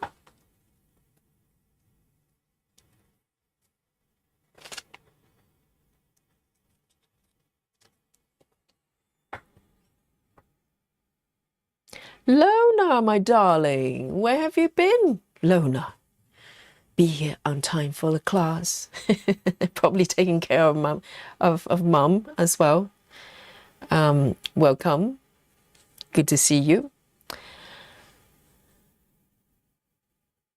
Oh, so it's huge, is it? The Pokemon piece. Yeah, it's got to be from 100 something Pokemon to 400.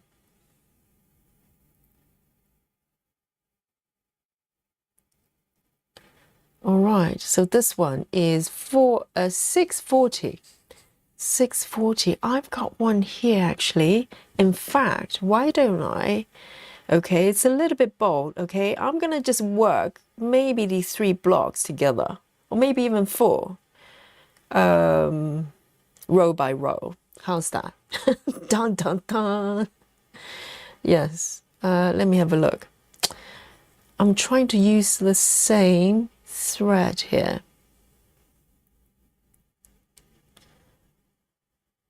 Right. Let me have a look. 640. 640.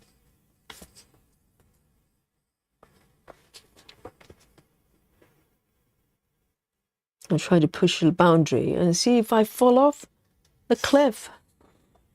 Live here on Yogi Stream. Hey, Bree and Creativity, good to see you. How are you? And oh, Bree is at work today as well, guys. Yes, we need to show some love.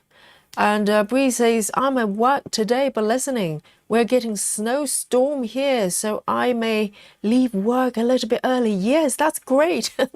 That's the only time you probably wanted the snowstorm to be there, ASAP, so you can go home and stitch. Yes, stay safe though. Snowstorm doesn't sound like fun.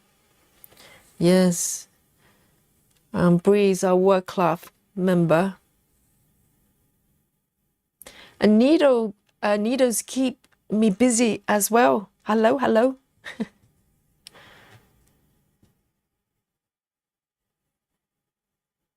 Travis says, I have holiday booked for tomorrow, so my plan is to stay in and stitch while Marek's napping. That's the best, isn't it? So, you know, Marek's like sleeping sound and safe, and why Daddy is stitching. I nearly said sneezing. No, that's not what I wanted to say. I know I feel the same as well. Is sometimes, you know, when I'm streaming here with you, and I can hear Dolly snoring, and sometimes my partner snoring, but it's just so peaceful. You know, you kind of know your loved ones are safe and sound in their dreamland, and you're doing what you love. It's just the best. All right then, I'm gonna attempt to do row by row, the full length. see if I start to sob and cry uncontrollably. I don't normally do such large area. Okay, 612, 612.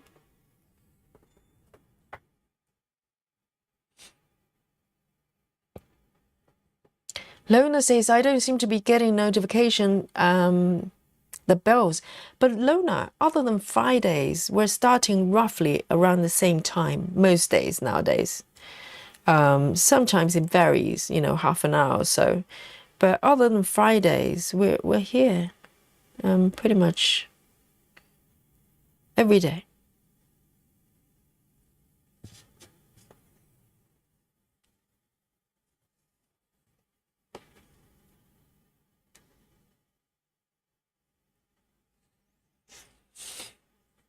Female Crusader says, so Etsy is where she got her kit from. That is so weird. So you've got a floss card and no numbers or marking. So not even their own sort of number system, because a lot of times cross-stitching kit vendors, they have their own system. So basically just blank with some threads. Oh, that's not good. It's not very helpful at all. So how do you even know what is what?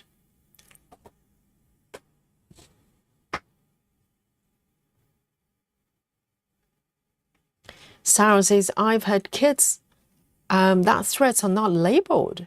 Just have to match it to the list and table it yourself. That is so weird. Why wouldn't they? Why wouldn't they give you references? That doesn't make sense. Why do you want to make people's lives harder? I wonder. All right, and this one, I've got one thread here already. Let me have a look. 1, 2, the bottom one.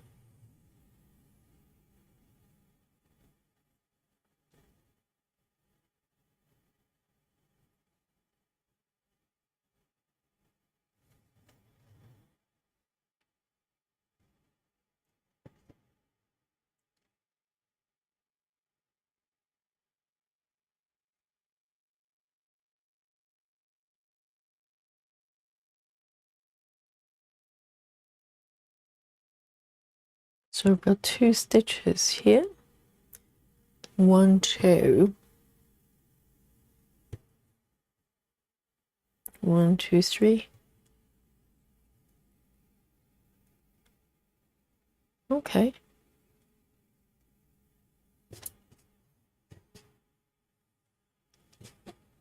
Yes, I think Etsy is kind of depending on the vendors. The quality can vary quite a lot. So it may be a little bit, hit and miss. So that's why people are always looking for recommendations, right? Because I remember buying some needle minders on Etsy as well, and some of them are so well made, really good quality. And I bought some really crappy ones as well. Literally, you can see the glue, sort of residue of the glue around the needle minders. So they really, really vary. Because anybody can go on Etsy and start selling. And the quality can vary so much.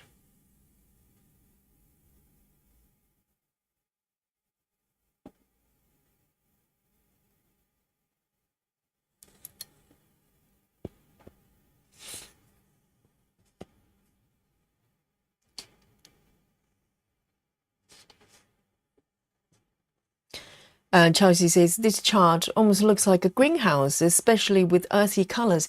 Yes, it's a room for dry flowers. So this is where you turn all the fresh flowers into dry flowers. And yes, and they stay forever. I don't know, dry flowers, do they last for a long, long time? I presume. Probably depends.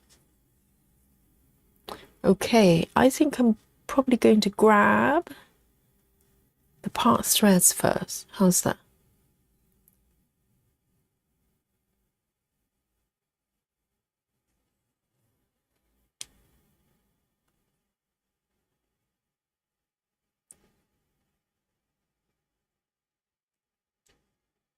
Achem Bear says, my first ever kit didn't have labels, just patterns and floss, but it depends on what but despite that, I'm still doing it years later. So it's a large piece as well. I think if it's something really simple, you know, maybe like a simple sampler and it's got like 5 colors and they're all very different colors, like some green, maybe green, red, yellow, then it's probably very easy to work out. But otherwise, it's not ideal, is it?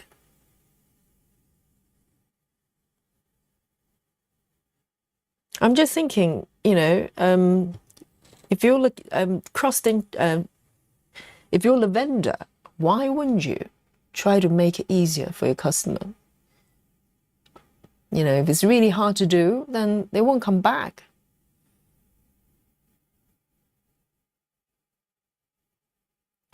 All right, this one I'm gonna do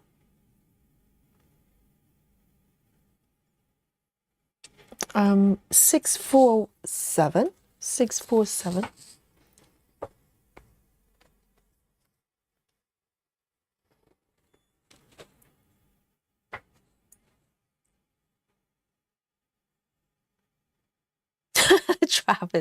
Travis says I also be joining my mum for knit and bitch tomorrow. Oh, that sounds juicy and spicy at the same time. Yes, that's a bonding experience.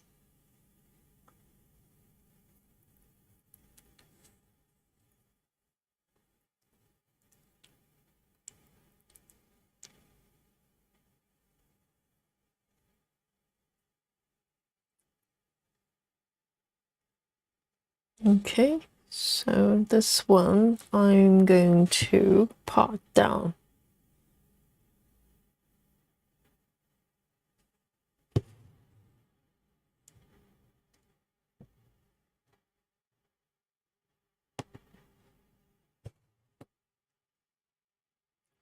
One, two, three. 1, 2, 3.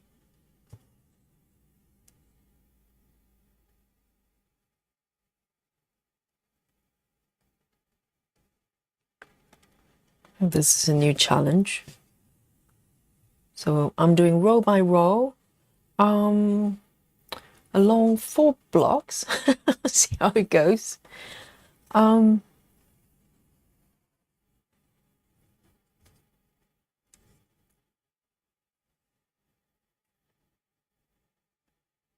Chelsea says I only buy patterns that have a full markup made on Etsy. Exactly. I would not even entertain buying anything if they only have a nice picture showing there, or a picture that's got kind of gridding superimposed on top of it. Have you seen those? They look like markups, but they're not. If you zoom in carefully, some charts, they just have kind of a gridding superimposed on top, because if you look very carefully, each grid has more than one color, so you can tell the difference. So those are fake markups, so beware. Real markups, when you zoom in, each block, each pixel, there's only one color. So there's some really nice looking charts, you know, markups, well, quote unquote markups out there. They're not real markups. There's some slightly, you know, sneaky people on Etsy and also maybe on other platforms as well, so beware. 3861, 38. Even better if they have stitched samples. You know, some companies, they actually have their work actually stitched and they show you the actual finished piece. That's the best. 3861.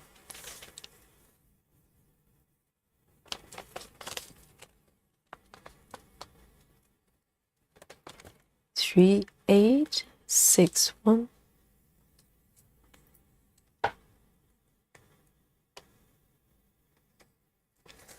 I mean, imagine if the, you know, chart creators, they're too afraid to show you the markups. Just think of that. You have to think why.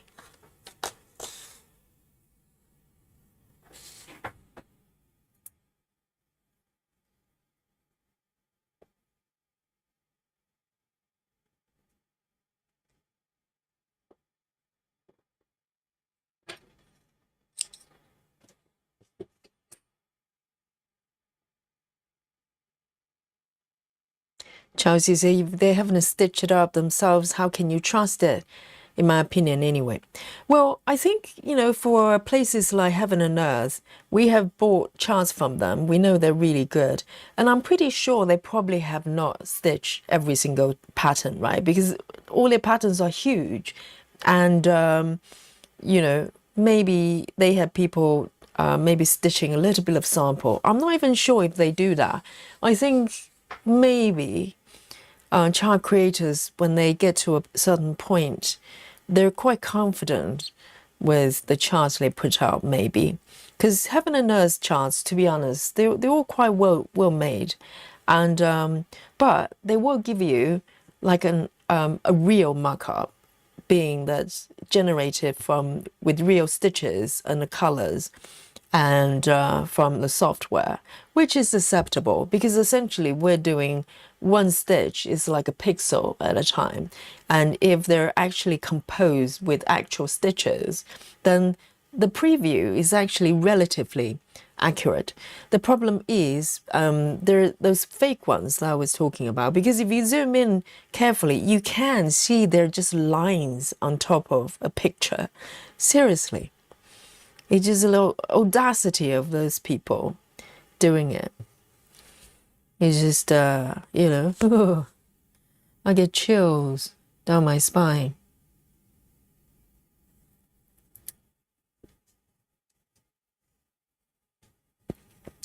Chelsea says, Caterpillar Cross Stitch did a video on how to spot bad Etsy patterns. Oh, very interesting. I have bought a lot of needle minders from Caterpillar as well.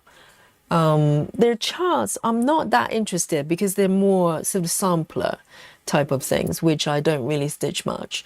But they do very good quality needle minders. Hey, Captain Squirrel, my darling, how are you? And how is Mr. Lunchbox? I do miss Mr. Lunchbox,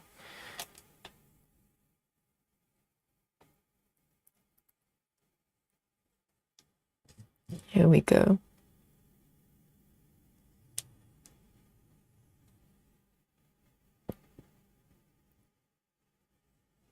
And the other day, I think we had a stitcher. I can't remember which company she worked for. She mentioned the name. She's a sample stitcher, or I don't know what the title is.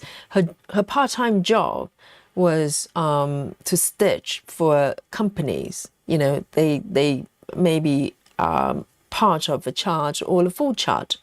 And her job, she gets paid for it, is to stitch those pieces for those companies.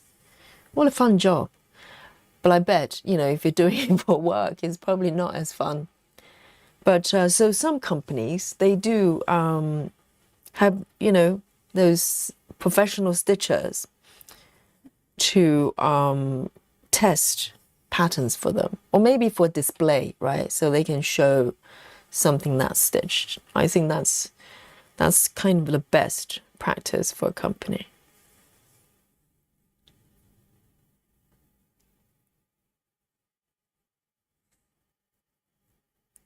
Janine says, I hold grudges when a product I get is bad quality.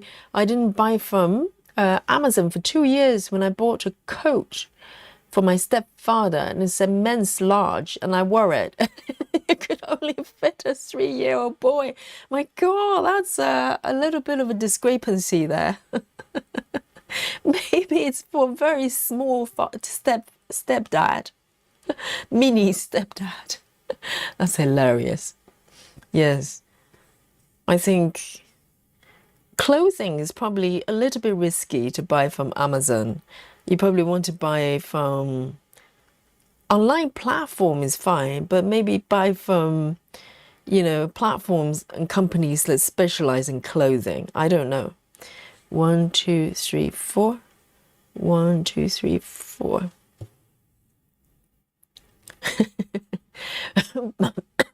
Sorry, guys. And let me take a sip of my coffee here.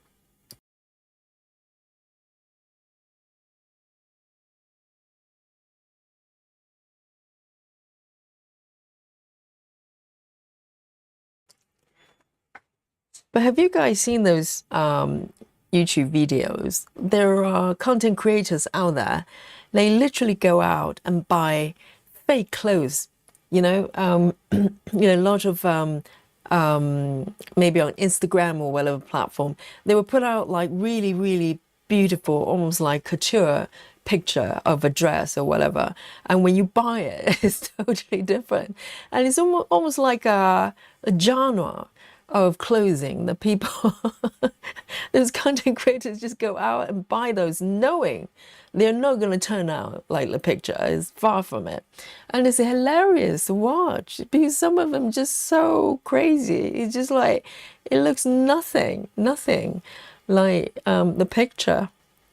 And they were really badly made. Oh my God.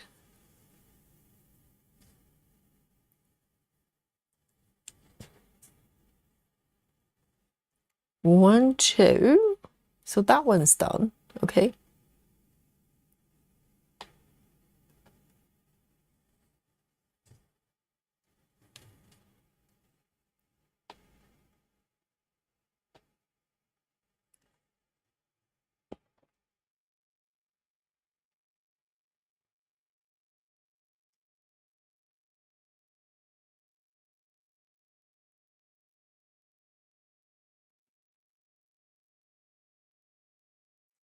Yes, I think, there might be some chances, on platforms like Amazon or Etsy.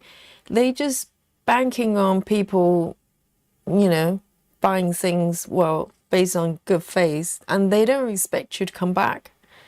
And maybe that's their game plan. I don't know. I'm just thinking that's so stupid because if they don't like it, they're not going to come back. Let me see where I should go next. That one. Let me go down. 1, 2, 3, 4. 1, 2, 3, 4. Now. 1, 2, 3, 4. 1, 2, 3, 4. There.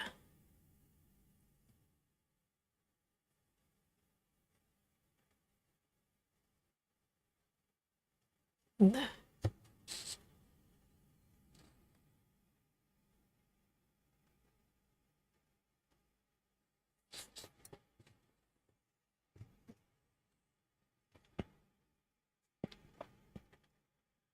Lynn says, Yogi, I have collect needle minders. I have 220. There's so many. Wow. Yes, I love needle minders as well. I love those ones that, like these ones, it actually looks like something and it's designed to be needle minders rather than sometimes you just get like a flat piece with print on top. I don't like those. So all my needle minders that I like anyway, they all like this. They're designed specifically to be a needle minder rather than just a picture, of something. So these ones, I think these ones I got from Etsy. I think these ones, I love them. And also it makes it easier to grab the needles as well. Those really smooth ones, like I've got this one. I'm not naming and shaming Gecko Rouge, okay? Gecko Rouge needle minders, despite the companies creating really, really lovely kits, cross-stitching kits. Their needle minders look like this. So basically just a picture and that's being printed and wrapped around this little button thing. And all their needle minders are like this. So I think ideas is that you can buy the needle minders with a picture of the piece you're stitching, but it's not very nice. It's really just a button, isn't it, with a piece of magnet. And I find when I put needles on these type of needle minders, it's very hard to grab the needles. It's just very slippery. So I almost never use it, even though I got one. So I presume I just think it's slightly lazy, isn't it? Way of creating needle minders.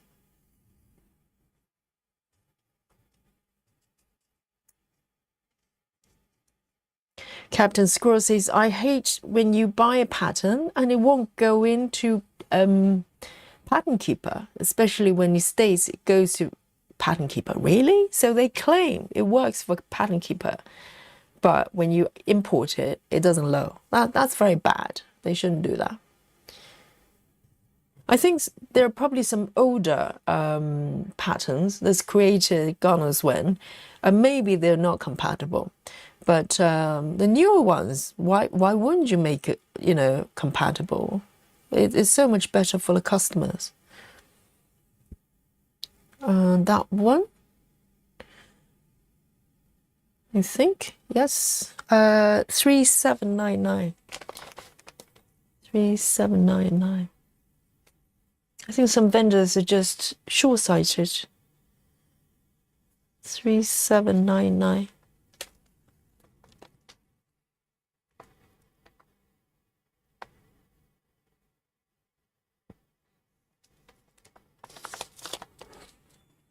I think for PDF patterns, it's probably gold standard that it has to be at least Pattern Keeper compatible.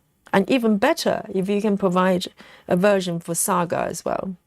I think there are more and more vendors, they start doing it, which is encouraging to see.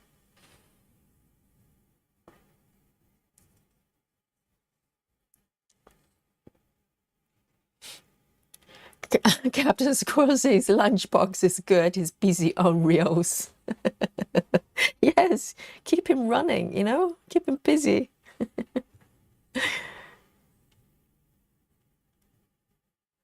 So Mr. Lunchbox is Captain Squirrel's gentleman friend.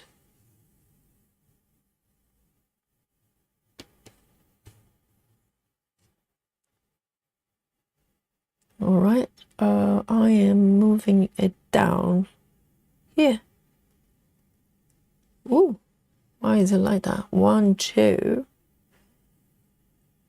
3. Okay, so this one is part incorrectly.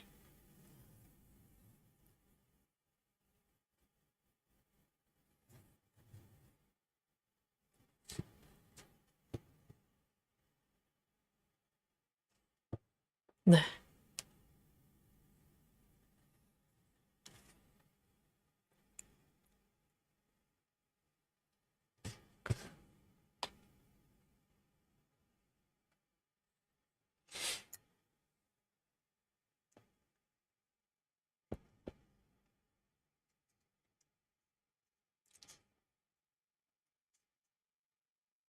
Chelsea says, Amazon has so many vendors now.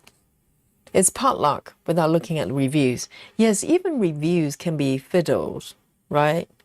So I don't know about Etsy, but Amazon reviews, you can always tell if it's slightly fishy, if, all the reviewers posting pictures kind of the same way. Some of them, they give you some sort of discount or maybe a free product and in exchange for a positive review, and they ask you to take photos. I mean, some people genuinely just love the product so much, they take a photo, they want to show other people, it's a good product. That happens. But when you have tons and tons of reviews and all the pictures, being taken by the reviewers, they all look very similar way, and wording is very similar. That's very fishy, very fishy. 3A36.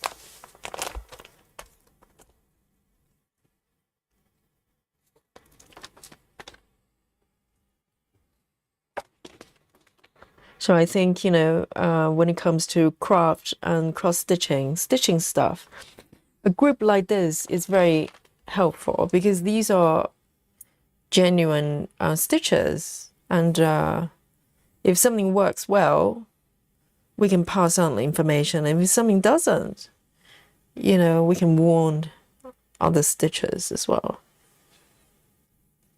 Because reviews can be, played and fiddled.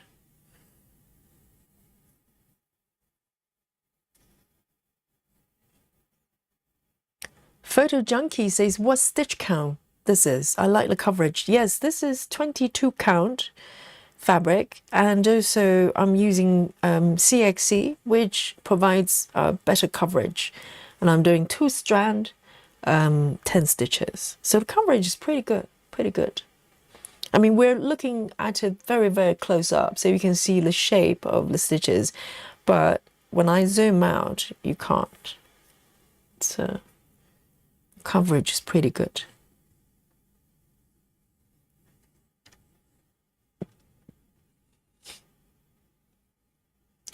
Chelsea says that the black work on Saturday at 4:30. Yes, I think the plan is around 4:30, and then we can stitch the black work piece, and then have a little break, and continue with the Amy Stewart side. So that's the plan. So this is coming on Saturday, members. So we're doing a black work stitching party on Saturday around 4:30 p.m. UK time. And you can stitch on any pieces, any piece you want. But if you want to try black work with us, I've posted the pattern I'm going to be working on our Facebook group. And also you can bring your own pattern as well, whatever you want to stitch, and come to the party. So it's happening this coming Saturday.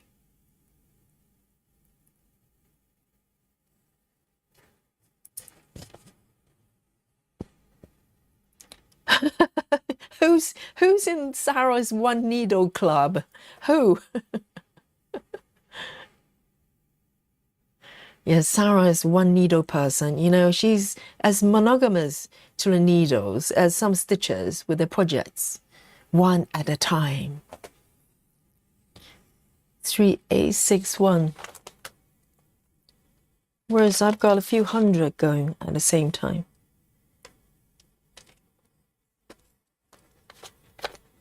3861.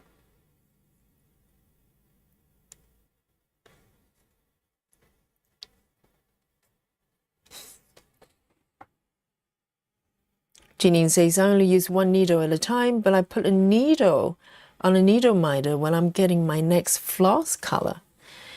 Yes, I normally have 2. So one, a slightly larger one, I put, multiple needles. And then one is the active one that I'm using right now. So this one. So normally I have 2.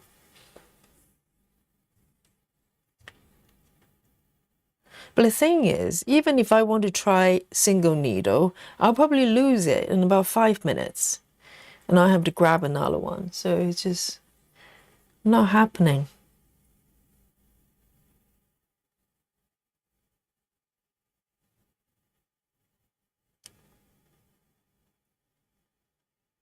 And see you later, Female Crusader. Enjoy the dinner. Oh, Leanie's having that cheese platter, hey? Cheese and crackers, very sophisticated. And a little bit of, gherkin as well, a little bit of pickle. And maybe a bit of, I don't know, what is it? Branston pickles as well. Definitely one of my favorite things to eat.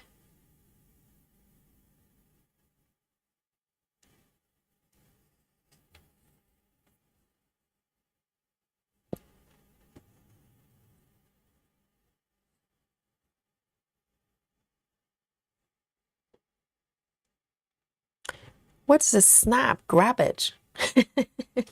Ginny, that's some sort of new gadget we need to have. What's a snap? Grab it. All right. I think it's here.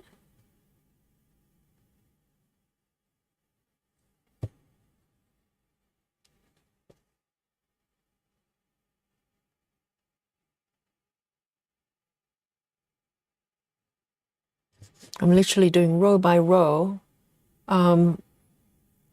for the 1, 2, 3, 4 block, or 4 blocks at a time, which is very ambitious. I'm not crying yet. I'm not crying yet. I think I'm patient. 1 row at a time.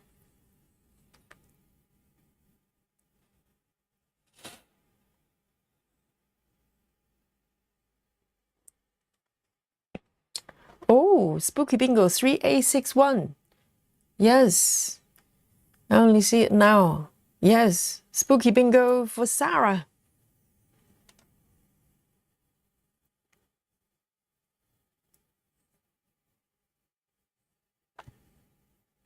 Solar Wind, sorry, Yogi, I was frogging. Didn't catch it. When the Black Work Party is. Yes, it's this coming Saturday. So today is Wednesday, right? So Saturday, and check the time, your local time. So it's going to be 4:30. The latest probably 5 p.m., but I think 4:30 is a good time to start. This coming Saturday, UK time. So you need to do a conversion to your local time. So 4:30 p.m. UK time, and we're having a party. Okay. And I'll try to put out the schedule, the stream, schedule stream as soon as I can. So you have that as well. So it normally tells you the exact local time where you are.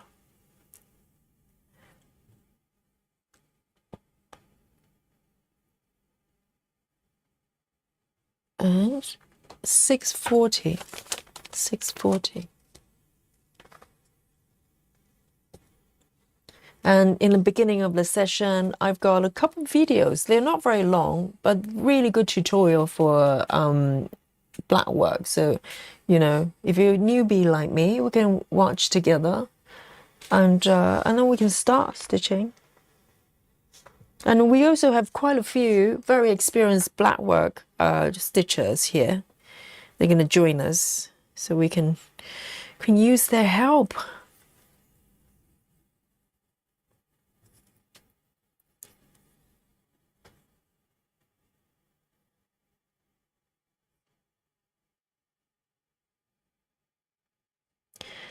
Samantha says, I'm making vegetable beef soup. Oh, that sounds very heartwarming.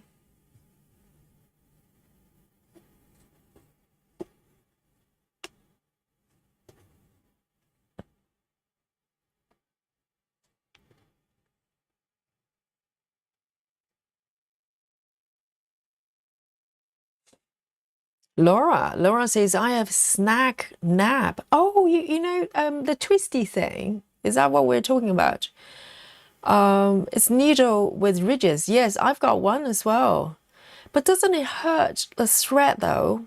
Because that's normally designed for sewing. You know, sometimes when you have kind of loose bits, threads come off fabric. That's what it's used for, or maybe for knitting as well. I think that's being used. But I don't know. Normally I just use the needle underneath to tease the thread down. I don't really use that. I'm just worried that it's going to damage the threads or the fabric.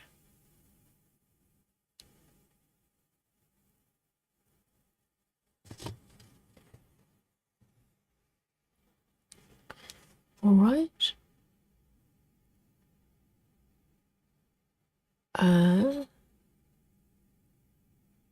936. 936.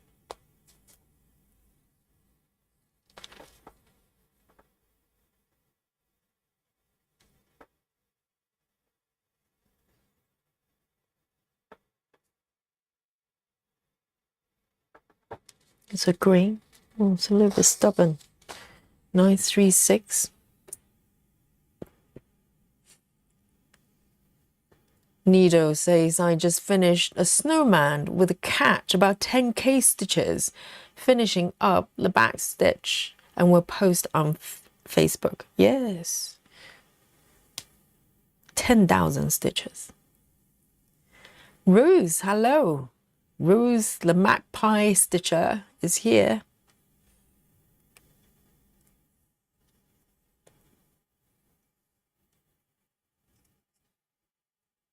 I wonder what the maximum number of characters you can have for your YouTube handle. Maybe, you know, one of you can come up with the longest name ever. So each time, if I read your comments, I have to literally read out a paragraph of the YouTube handle. That'd be quite a laugh, wouldn't it? 1, 2, 3, 4. 1, 2, 3, 4, 5. 1, 2, 3, 4. 1, 1, 2, 3, 4.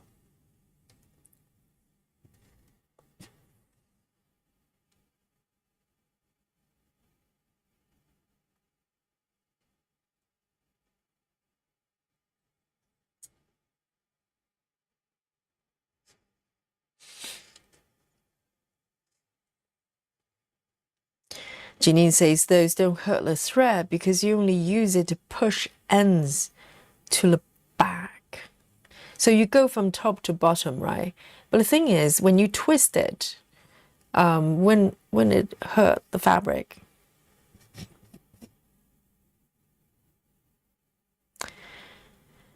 see you later, Captain Squirrel. And Ring has joined us. Good evening.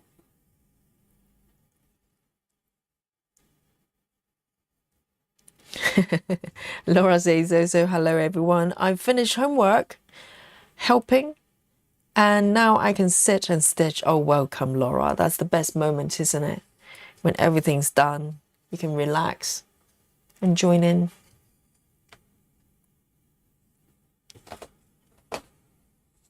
All right. And I'm going to come back here.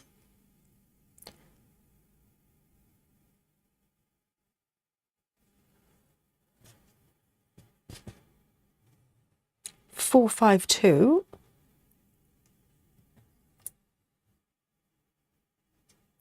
I'm enjoying this row by row. Kind of has to get my brain to work differently. Which is fun to do.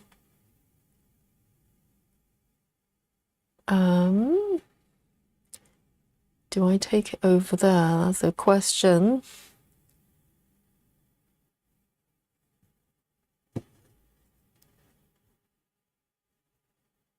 One, two.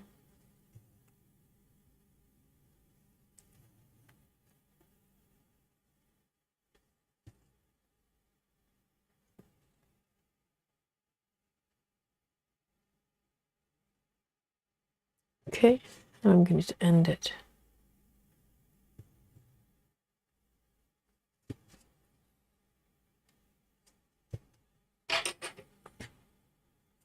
Okay, 4, 5, 2. Going back.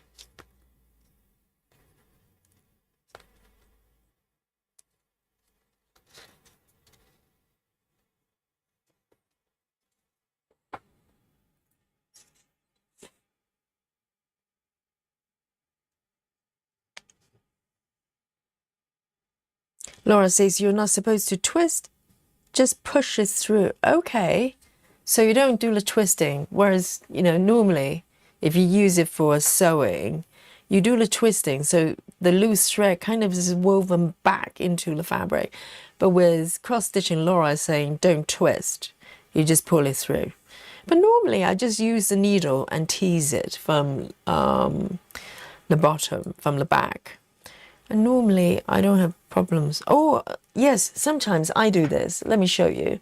Because I have a lot of, quite a lot of threaded needles on my organizer. So this is how I normally do it. I just take one of these, you know, whatever colors, and I just push it down and allow the thread to kind of just take whatever loose bits downwards. So that's how I normally do it. So.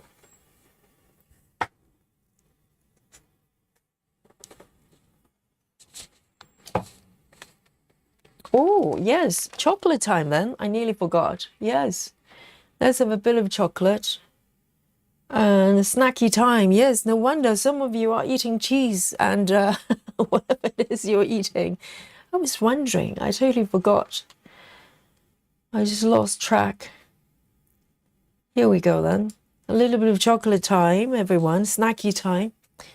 Power snacks for power stitching. Yes. And also zoom out a little bit as well. So with 10 stitches, yes. On 22 counts, you can see a little bit of, you know, the shape of the stitches as well. But that's kind of the desired effect for this piece, because this piece is so dreamy and really loose, you know, in terms of the style. So it's actually working out quite well. I wouldn't do 10 for all patterns. Here we go. Chocolate of my choice. There you go. My trusty dark chocolate. Yeah, chocolate time, Solar. And if you don't have chocolate, you know what to do. You need to go chocolate shopping. Here we go. Cheers, everyone. Yum. I'll try not to stain my fabric. I'll do my best.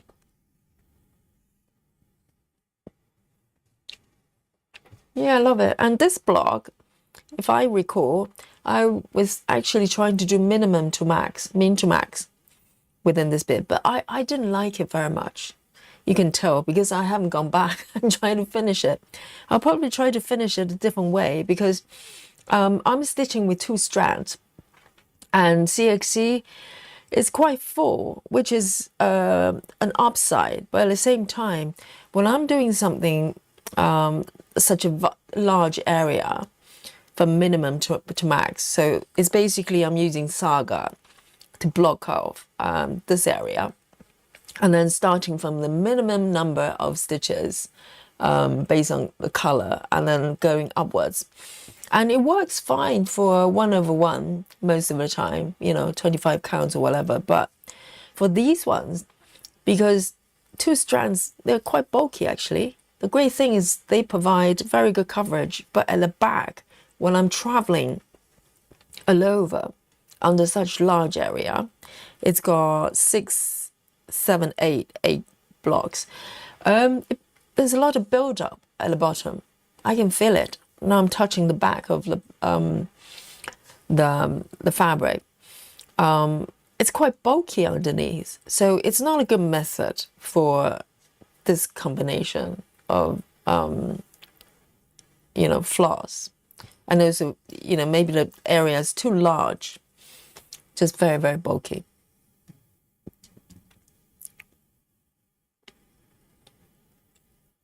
Busy mom is home. Well done. Yeah. I hope you had a nice journey. So busy mom was at work, and now she's at home. You can stitch and relax.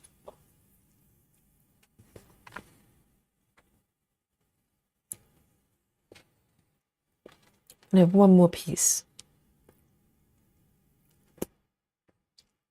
Really lovely. Got my coffee as well.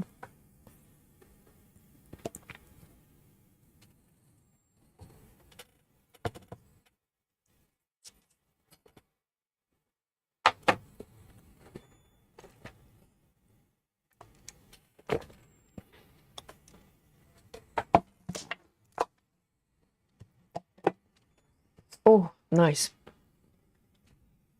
It's my favorite chocolate.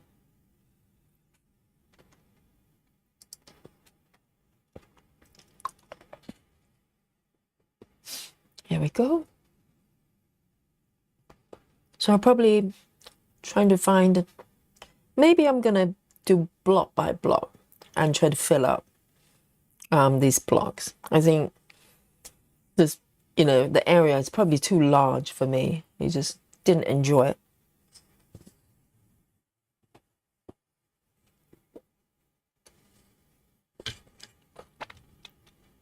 Nice.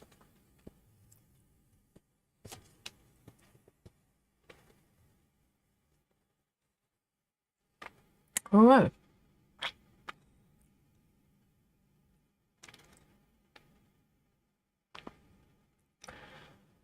Next one.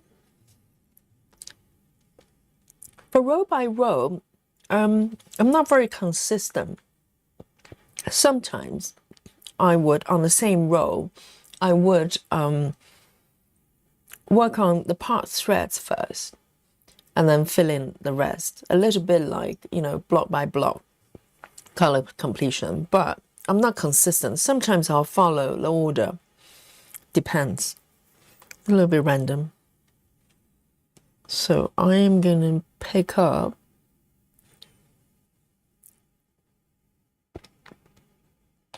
the part threads. There's quite confetti around here.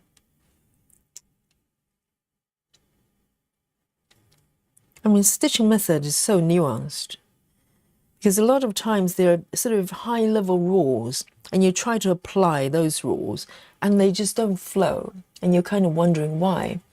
And that's when, sometimes you need to take a little bit of liberty to kind of twist the rules a little bit. And I think ultimately, as long as it works for you, who cares if you are fully,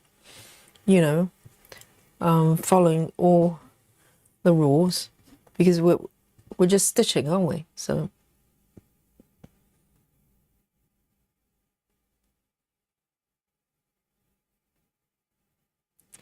All right, that one as well. And I'm kind of incorporating Needle Ninja's method as well. Needle Ninja is known for the snaking.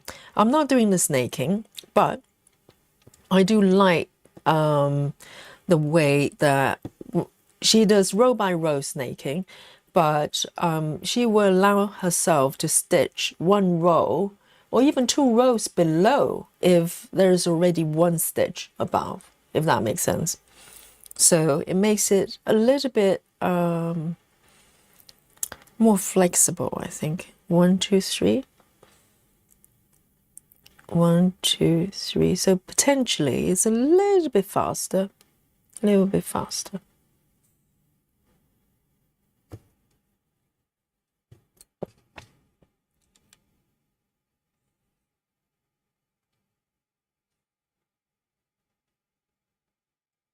Oh, this is a very good example. So look at the formation of this one I'm stitching, the cross symbol.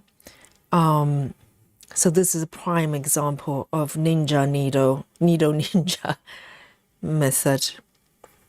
So this one, technically, I'm doing the top row, right? So in theory, I should only be stitching 1 stitch.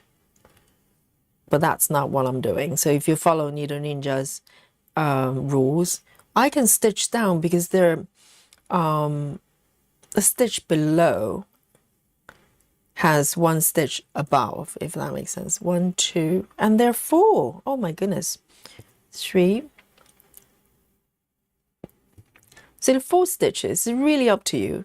I think I'm happy to keep going for 4 stitches and then stitch the ones on the left as well. Can you see what's happening? So even though technically I'm doing row by row, because these stitches, a little bit like color flow, but row by row, if that makes sense. And it makes it a little bit more flexible than just doing strict row by row. I love it. Right, then I am going to pop down here. So instantly I've done about 7 stitches. 1, 2.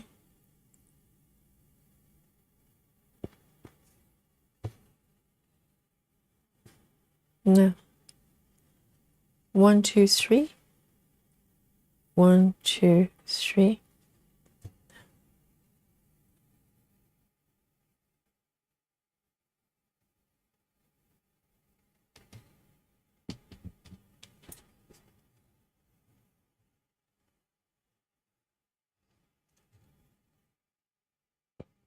Lynn says, Yogi, then part threads would annoy me. Oh, Lynn doesn't part. Well, we have a lot of non-parkers and come to the group and then change their minds and decide to try out parking. Maybe still don't like it. You should give it a try. I know parking is not for everyone. I understand. Just like, you know, sometimes certain methods, like royal rolls, for some reason just don't flow with me. But I know a lot of stitchers love stitching royal rolls. I love parking. Alandria, hello. Alandria says good night. Oh, well, yes, it's 11. Alandria is in the UK. Yes, good night. I've been here all night, but lurking. You should have said hello, Alandria. And put 8, 8, 9, 10 stitches to my hairstyle. Now I'm very late in bed for work.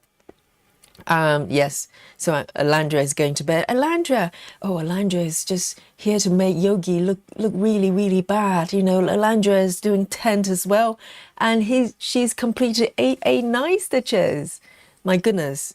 I don't think that's the kind of number I'm going to be getting at the end of the stream. But well done, Alandria. So that's for the Hey Sao. I know January, everybody's kind of, you know, crazy speed with that, with the Sao piece. But I'm sure by March, you know, everything's going to slow down. But really well done, really well done. So 99 for Landria, and enjoy your work tomorrow.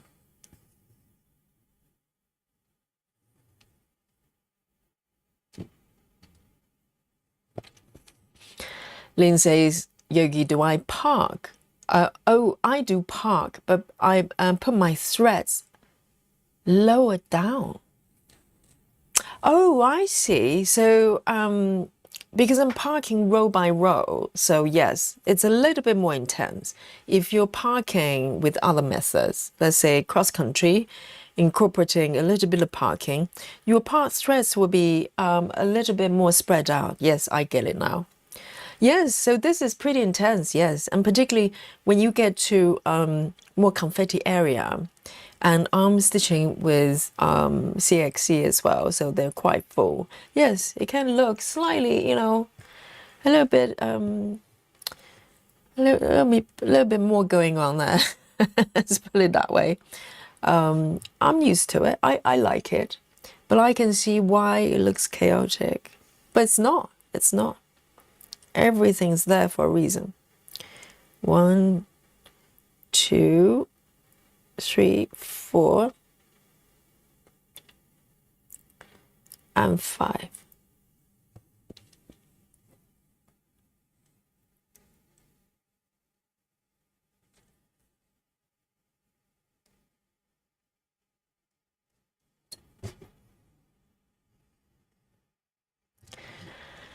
Lona is competitive. Here we go. Lona says, I've completed A08 stitches this morning before taking a nap. What?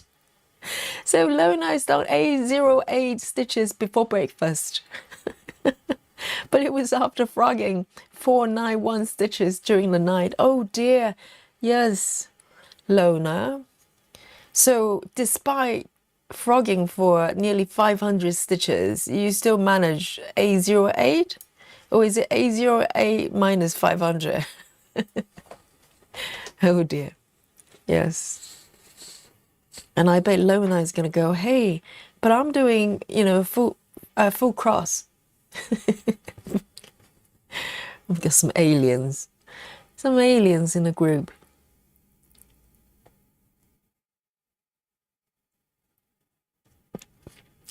Jody says parking's organized chaos. Yes. And you have to embrace it. It took me a while to embrace it. Yes, I love the term. It is organized chaos. It looks chaotic, but everything's there for a reason. And for some reason, I just love it. I just love that sort of, you know, the fact you have to kind of find a way to manage the threads. And that itself is a challenge. Oh dear, Lily's crying outside. I have to be firm, okay? I will not be shaken or stirred. Oh, Lily, please.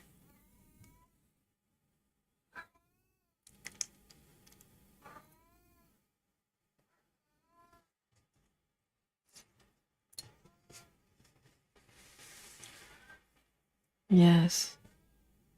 Row by row, so far so good. And I'm going to come back. Oh, I've got 2 more stitches on this row. So I'm working across 4 blocks.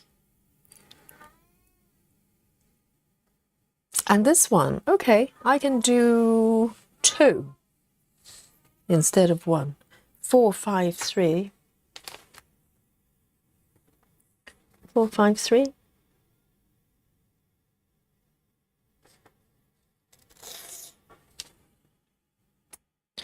Ginny says Lily's hungry. I know she is. Well, not she, he is. But I have to be firm because otherwise I'm going to confuse Lily a lot. I've been confusing Lily a lot as it is. It's all my fault, really. I just cannot, stay firm. And today I've been pretty good. But I have to keep going because poor Dolly, I think poor Dolly is not very happy.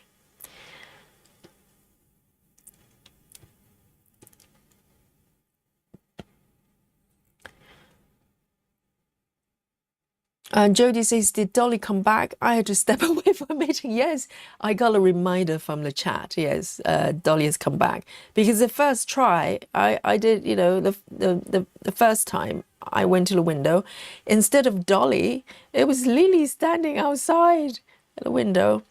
I think Dolly just got chased away. But the second time, I managed to get her in. And Kristen says, why you not let Lily in? He's not happy outside. I know, Kristen. So, unfortunately, Dolly has been behaving a little bit stressed, and I can sense it just by the way she behaves. And I think is because she's been threatened by Lily. I mean, Lily is a lovely cat, but very dominant. So I decided, this is not going to work. It's not fair for Dolly, And I think Lily is probably better suited for a house, single cat household, because he's really not happy being around other cats. He just wants me and his food. So it's just not fair to Dolly. So today I've been trying to be as firm as I can. It's difficult. It's extremely challenging. Just listen to that cry, But I have to have to be firm. And also Lily has been around this neighborhood for years. He's a strong cat. He knows where to go. He must have multiple locations, houses he can go, because it's very well fed. So he's got his way. It's just that at the moment he's insisting on being my cat. But I wish I could, have him, but it's not fair for Dolly. 3743. So guys, you have to help me, okay? If I have a cave, just scream at me and go, no, do not do it. 3743. I need emotional support for this.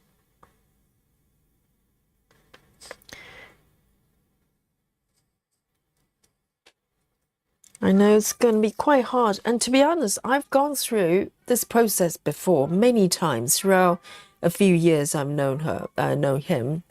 And I just have to be very firm and be consistent. And for maybe 2-3 days, and Lily's going to get the message.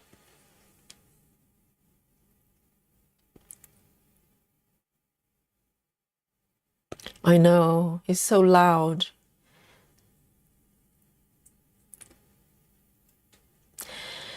Nido says, how do you avoid the part threads from going under and getting caught up with your stitching?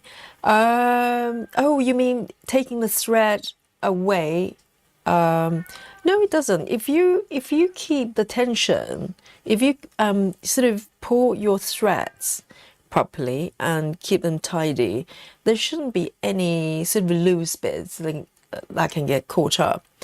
So normally, when you park, you park away from the completed area, and it really depends on the order you stitch. If you do cross country, yes, you can probably run into your pass threads. But if you do it block by block, or like I'm doing row by row, it should be fine. So occasionally I give them a little tuck here. So just making sure there isn't any sort of loose bits underneath. Lona says I reached 10% on my hay sound before sleeping for a couple of hours. Yes, Lona is an athlete, okay? Lona sleeps so she can stitch more. Just like me eating chocolate, so I can stitch more. See you later, Sarah. Great to have you. Night-night to Sarah.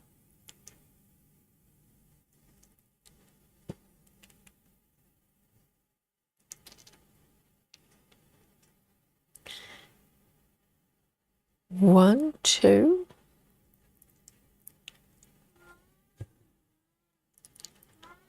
Oh, so Busy Mom is using the well of hope for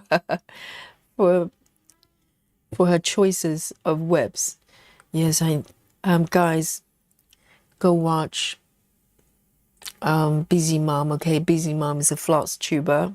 We have many floss tubers coming to the chat, and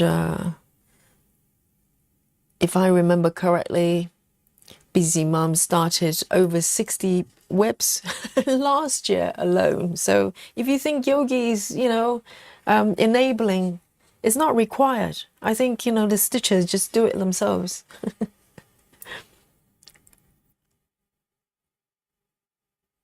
All right, so I'm moving down to the next row.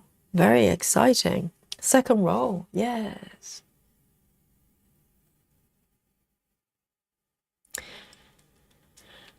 Oh, Andreas says, wow, finally made it live. Well done.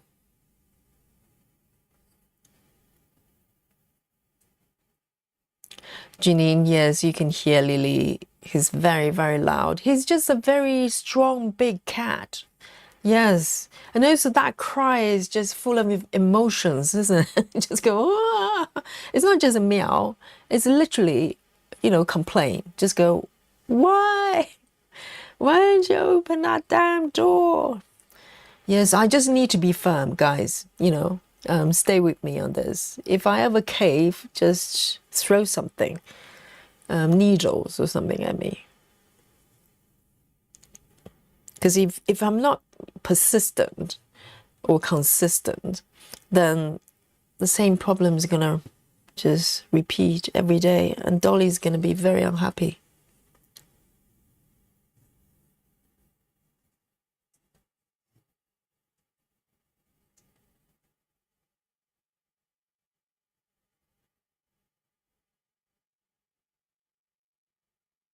There.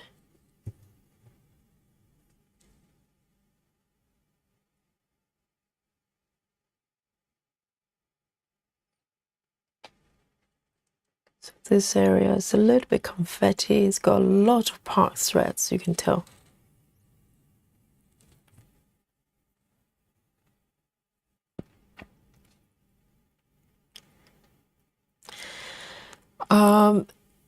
Lynn is making a very good point. Lynn says, Yogi, can't you feel Lily outside? That's how we started, you see, because over the years he's been trying every once in a while he'll come over and try to come in and be my cat, and each time I try to discourage Lily from coming. And this time around we started off by, I place a bowl outside because I thought, well, that's better than letting Lily in all the way. And I tried that from the patio, but it just gradually moved to the inside. But even in the garden or patio, Dolly can sense Lily's presence, and yes, I think it's still a problem. I think the whole point is I'm trying to discourage Lily from coming over, so so he can maybe find another home that he can hang out. I know it breaks my heart having to do that, but I have to be pretty firm about that, because otherwise, Lily doesn't know what I'm doing. Lily's just going, yesterday was all good, and today you don't even want to open the door for me. And that's a bit rubbish.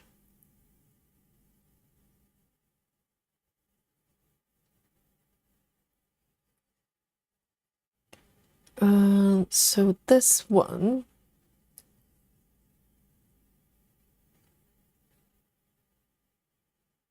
is down here. Oh, this bit is a little bit challenging.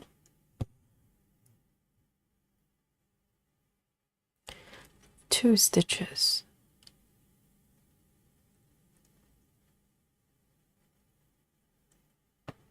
Okay.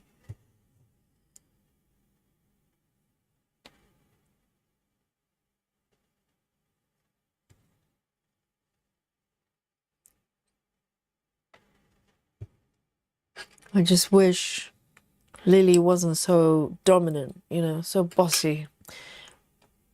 If he was able to get along with other cats, I probably would have adopted him a few years back.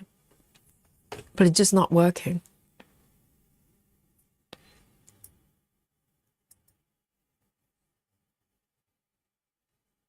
I think this one is the one below. Let me see. Oh dear.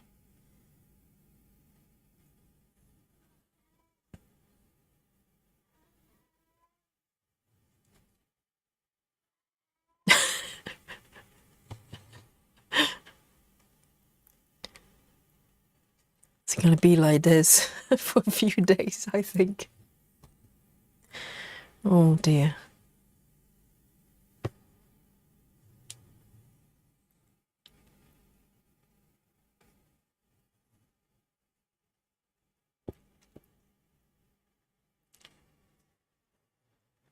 All right, this one I can do 4 stitches. That's nice.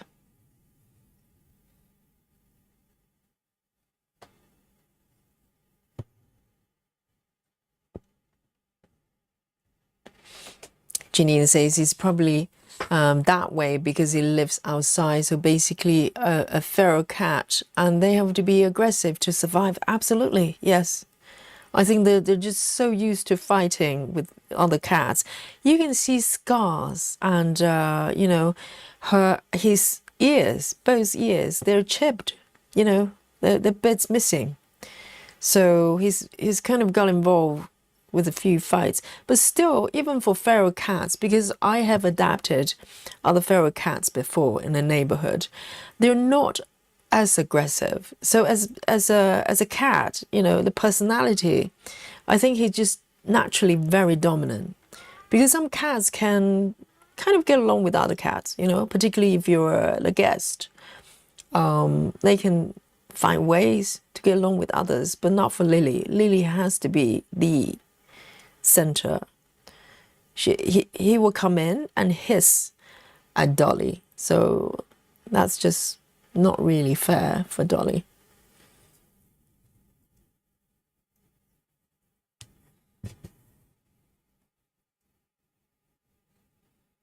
And I suspect this is probably why he hasn't been adopted, because we have a neighborhood network here. There's an app called, is it Next Door? We have a kind of a group for people on this street and the surrounding area as well. They've been talking about Lily because they named him differently, but we talked about description and behavior, and it turned out I think we're talking about the same cat. And they said exactly the same thing. They have other cats in the house. They're trying to see if they can adopt Lily, and they just couldn't because he was just too bossy. So I think he needs to go to a home there's only one cat.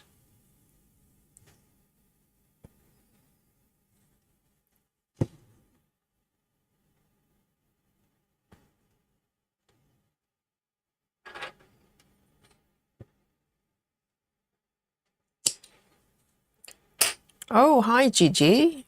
Salam. Hola. How are you? Yes. All right, then. Hello to you, Gigi.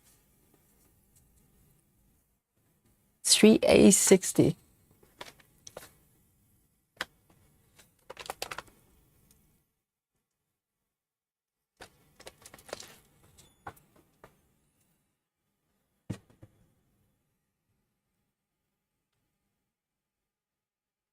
So I'm hoping just by, being firm, eventually he's going to move on. And I know he's got places to go because he's so well fed, for a big cat like that.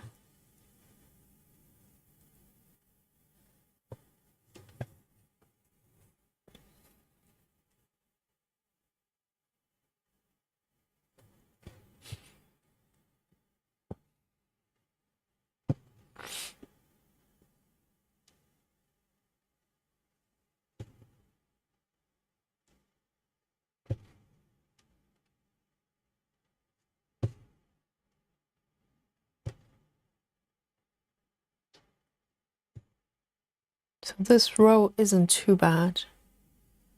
It's a little bit less confetti, this one. 1, 2, 3. 1, 2, 3.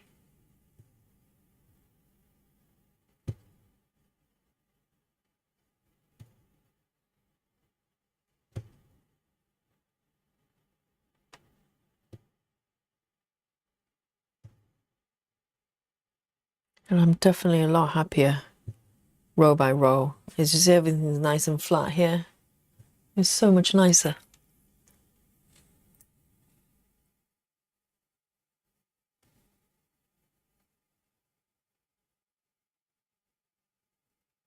Okay.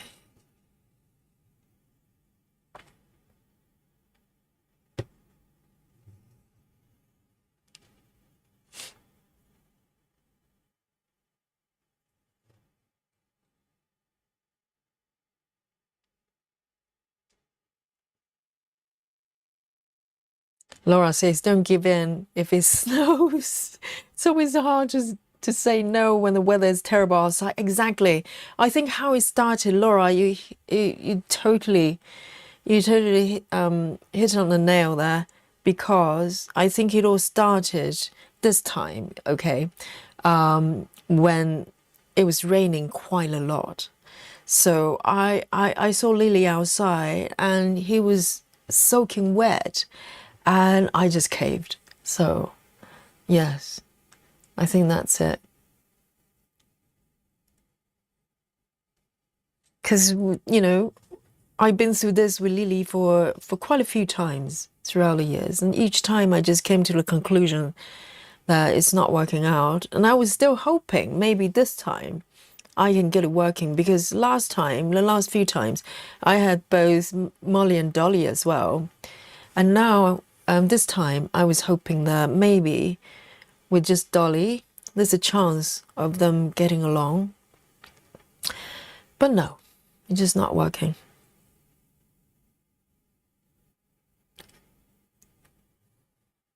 So you guys have to help me to stay firm.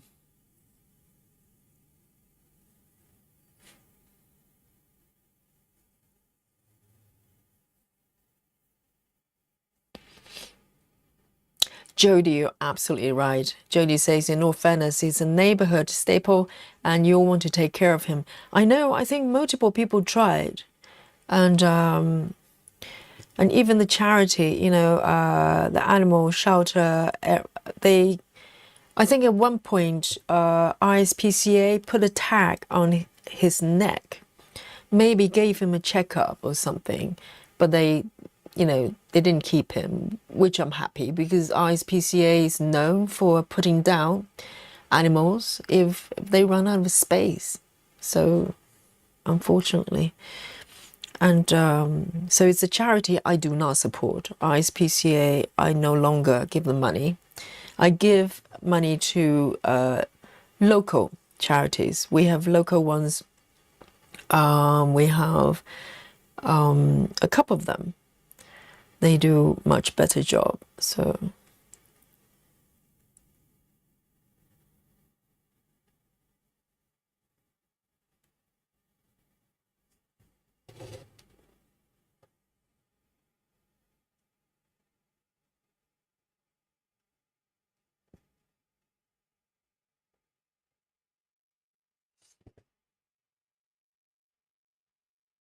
here, two.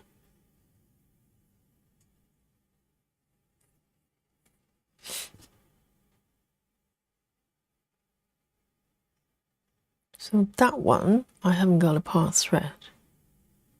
Oh, there's something's happening there.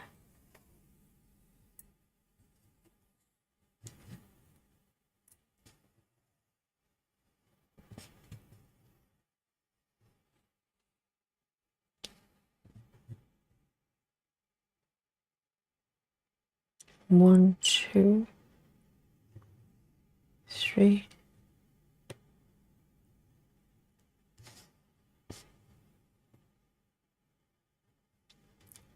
Laura says, I can't help. There's a tuxedo cat who keeps trying to get in. I want him, but everyone says no. Yes, Laura, you've got quite a few cats already. Or maybe it doesn't make any difference. Once I have 3. It's not that different from having 10. Oh, I know. There are quite a lot of cats in my neighborhood as well, in the back garden. And I can kind of tell if there's, feral cats or just cats. They're not wearing colors because Dolly is not wearing colors as well. She doesn't want to. So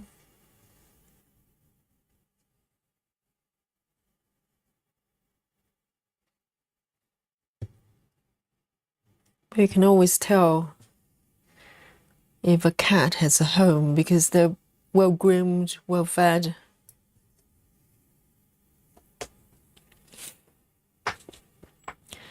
Solar Wind says, do you have a place for Dolly to jump up high to get away from Lily? I'm totally inexperienced with cats, but I hear that they like to get up high when they feel threatened. Yes, Dolly doesn't really climb to bookshelves and higher places. He doesn't really have that curiosity for some reason. Some cats do. Some cats would jump on, kitchen counters and stuff like that. Molly and Dolly, they don't do that. And also, it doesn't matter if, think about it, Solar Winds. If being in their own home, like Dolly, if she has to jump up in order to escape from threats within her living environment, that's probably not ideal.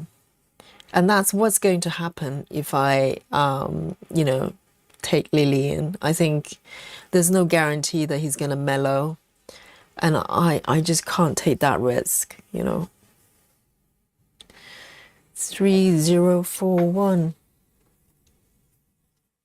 He's a lovely cat. He just needs a house that's just him, 3041.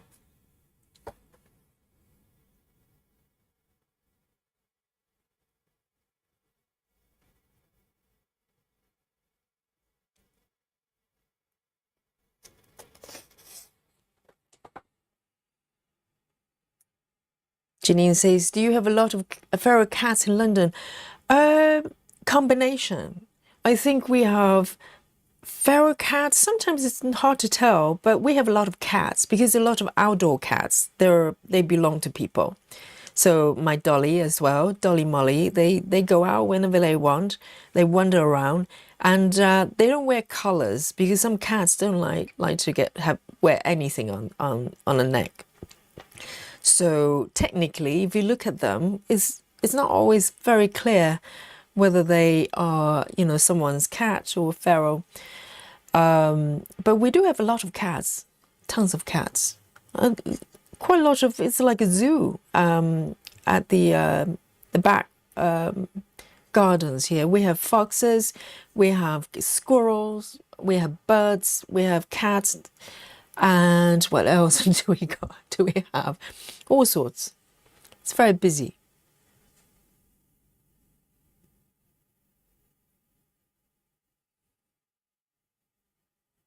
And this one, 1, 2, 3. And it's quite surprising because London is such an urban area, but there are quite a lot of different creatures wandering around.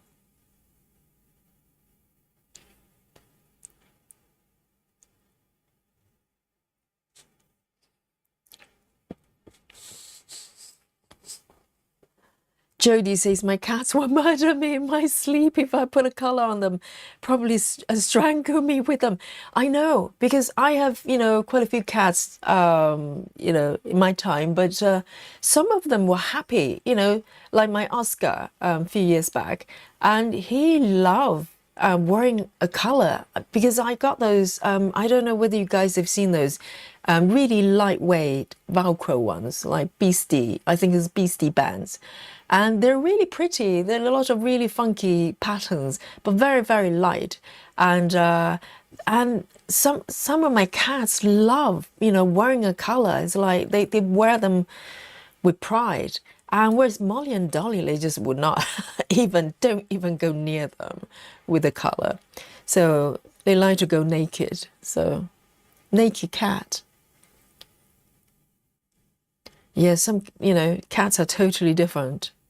Hey, Rochelle, darling, where have you been? Rochelle says, hi, everyone. Finally made it. Hope everyone is having a great Thursday. I know it's Wednesday. Now we're transitioning into Thursday. Yes, Rochelle, great to see you. And Rochelle, just so you know, we're having a black work party for members, okay, for channel members, this coming Saturday. And if you don't know what it is, perfect. Come join us. I'm learning as well.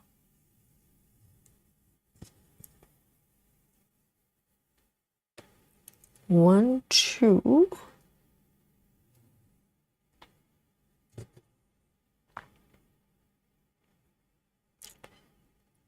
Let me see. Can't even find a thread. 1, 2, 3, 4. 1, 2, 3, 4. A44.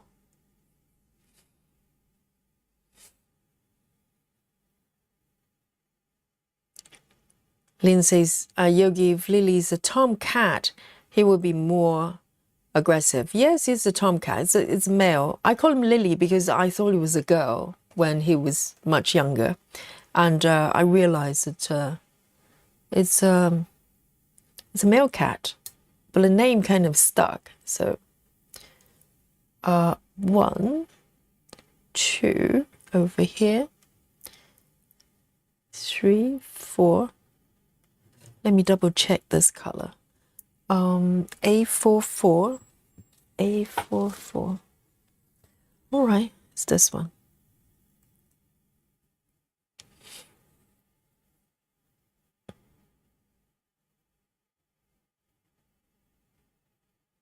Jody said, my mom's dogs are very protective of their colors. To them, it shows the world I'm a pet.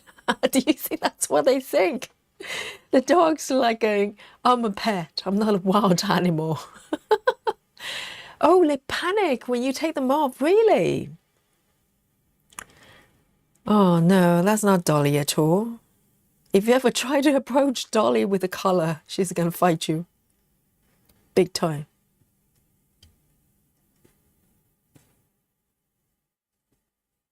One, two, three. One, two, three.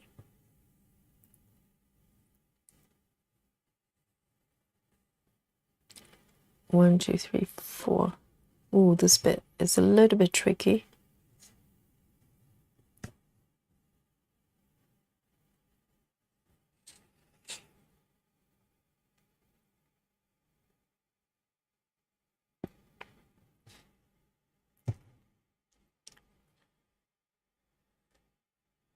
The stylist says, Stitcher says, I start my kitties with colors about 8 weeks old. They freaked a little trying to get it off for a couple of hours, then they're fine with it. Yeah, some cats, maybe they can adjust to it.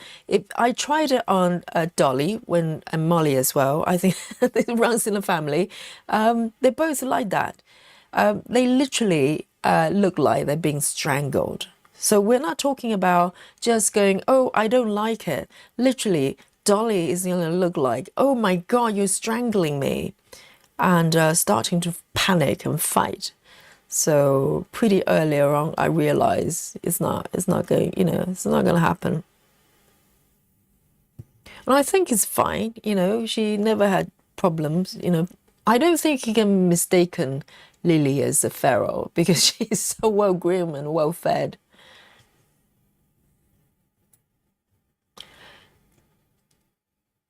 Rochelle says Wednesdays. No, Saturday. If you're referring to Black Work party, it's this coming Saturday, okay? And it's going to be 4:30 UK time. So you need to work out the time difference.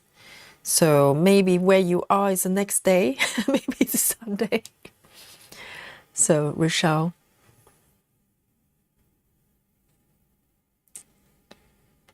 Yes, we're technically still Wednesday.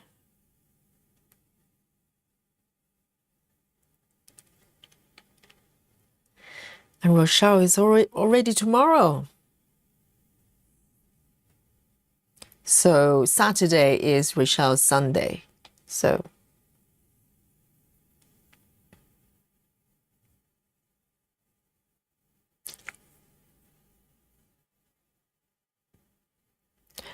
they help each other remove the color. Yes, they're trying to save each other,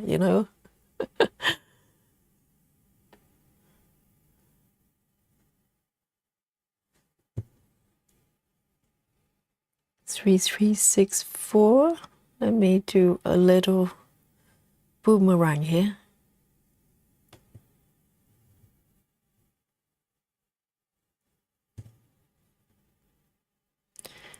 And some of my cats in the past, they would jump up anywhere, bookshelves and anywhere high up. Whereas Molly and Dolly, they're not bothered. They're not curious.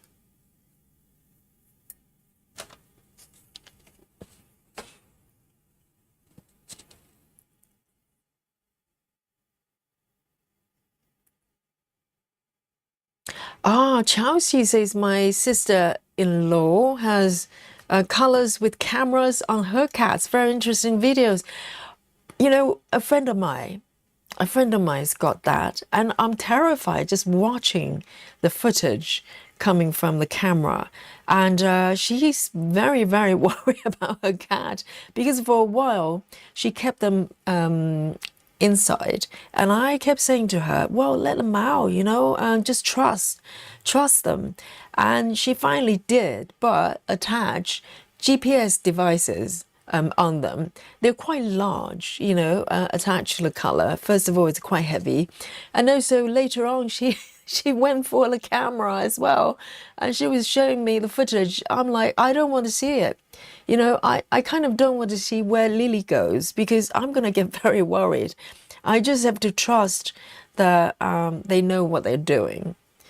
But I can't watch it. It's too scary. Them trying to cross the roads or getting fights.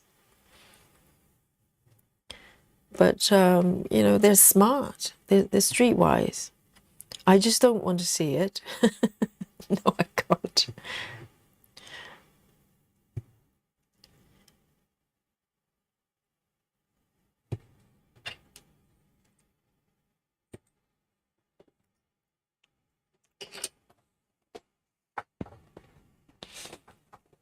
Jody says, Yogi, you should add a boomerang emoji. Jody, we actually had one. You know, in the beginning, when I first launched the first few, we had a boomerang, but it wasn't used as much. And also, we have limited slots. So YouTube basically open up a new slot when you have more members. So I was thinking, well, there are a few emojis I want to do. And the boomerang wasn't being used as much. So I decided to remove it. We can always put it back when we have new slots. But we need more new members. So, but we have one already. So those the members that joined earlier on, they probably have seen it. It just is not being used as much.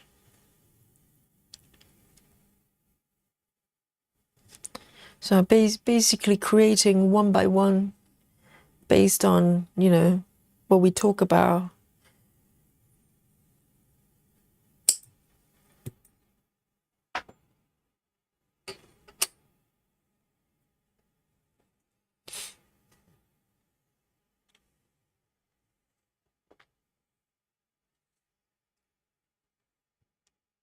Yes, I think all cats and dogs here in the UK, I think they're all microchipped. I think it's if you ever take them to vets, that's the first thing they tell you to do. Oh, Rochelle says I'm still on Wednesday. Yes, we're on Wednesday. So yes, Rochelle, remind me where you are. I can't remember where you are. I was under an impression that's tomorrow for you, but maybe you're on this side. Yes, in London, we're still Wednesday for another 9 minutes.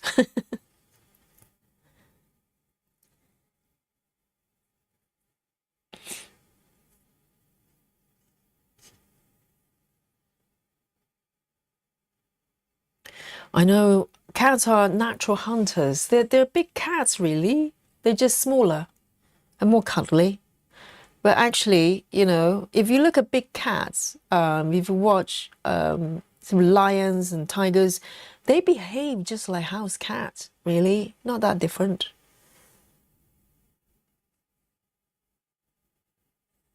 Let me see. I can take this one here, do one stitch.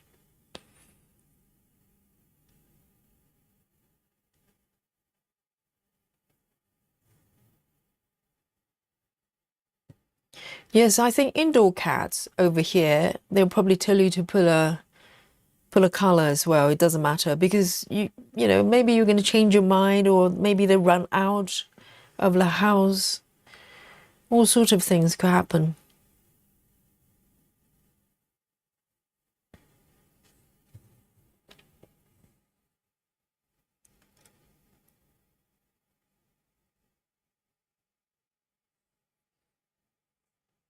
Ah, Rochelle is in California. Then in that case, yes.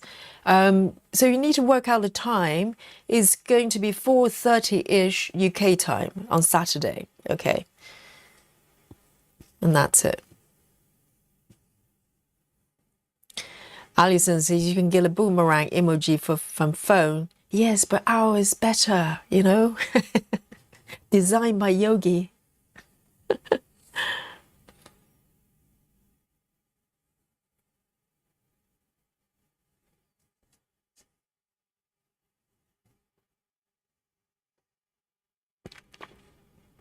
See you later, Rachel. Good night. Oh, a lot of stitches from California.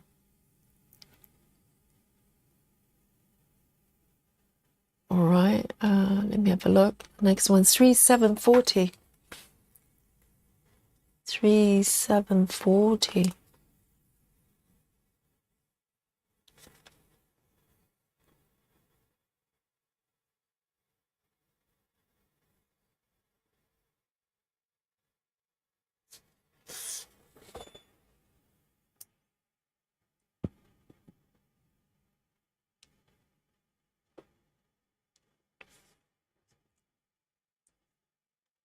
Samantha is in Michigan. I roughly know, well, I know where California is, I know where New York is, and the rest is all a blur. So that's me and geography. We don't mingle.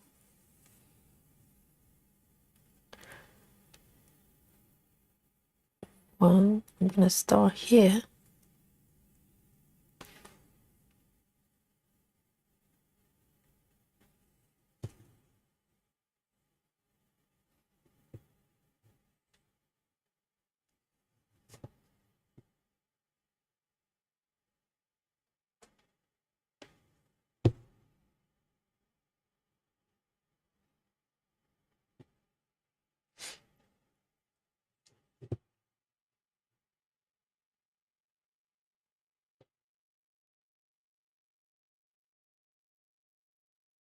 Oh, that's 7 a.m.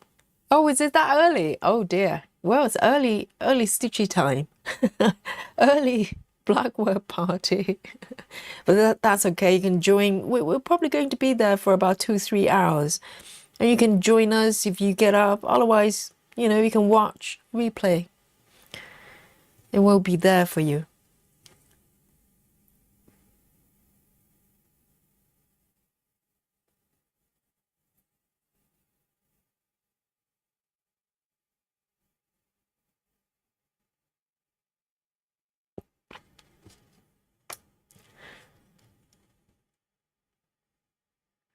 Oh, Ricky Tiki, hello.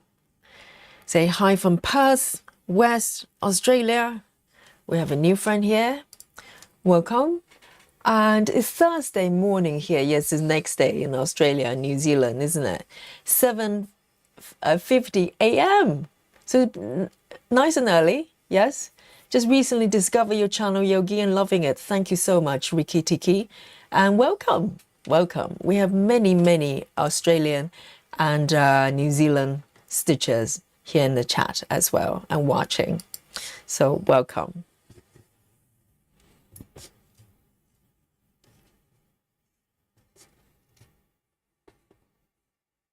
Oh, Rachel says, I'll be there at 7:30. Yes, that's the spirit.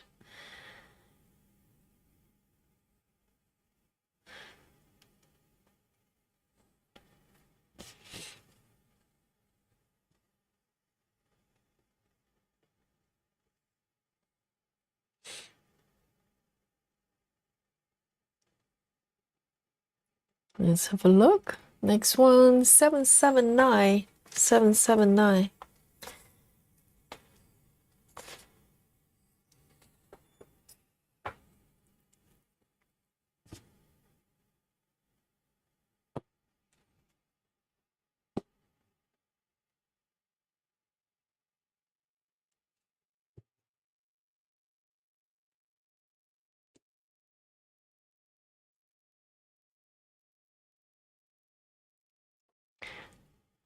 Oh, Jody's going to the gym. Amazing. Yes, enjoy the session. And I'll see you very soon, Jody. Enjoy the workout.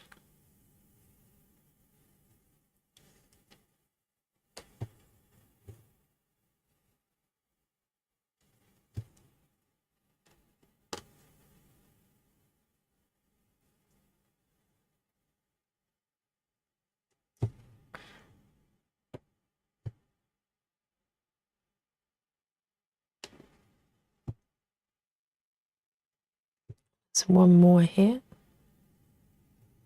Oh, there is one there. Oh dear, I missed that. There's already a part thread of this color. I totally missed it.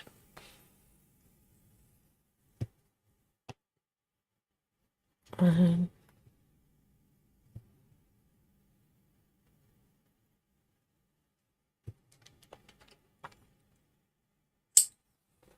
you go.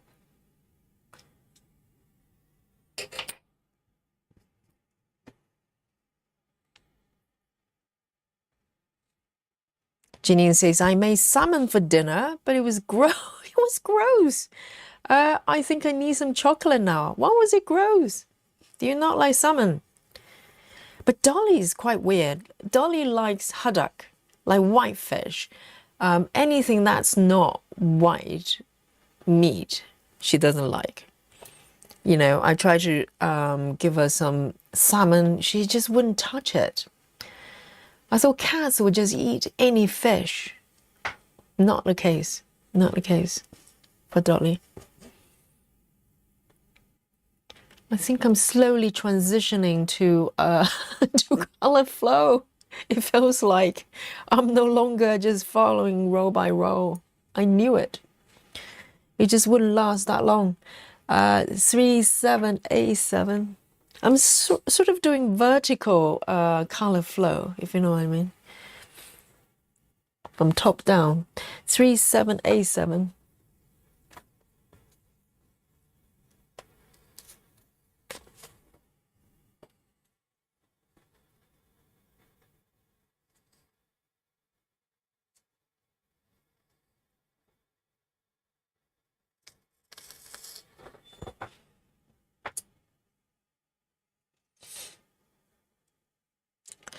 Salmon being really fishy. Does that mean it's not very fresh?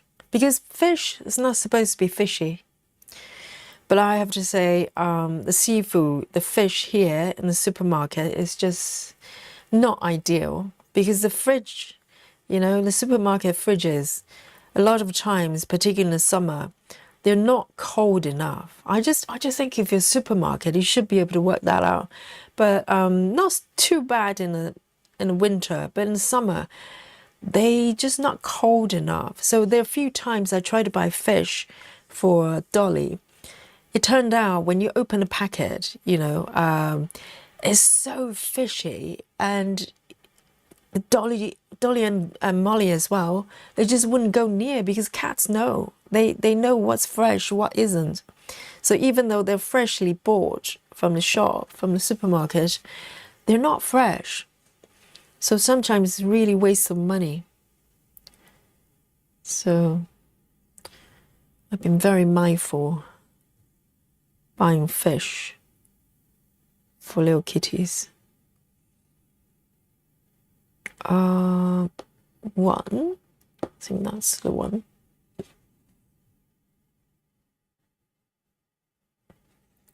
I think if the fish is fishy, smells fishy, it's probably not very fresh.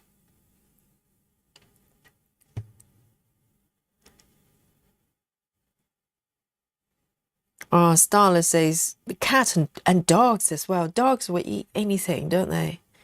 But that's probably if the fish is fresh. But it's very hard to buy good seafood over here. It's just not a very seafoody country, I think.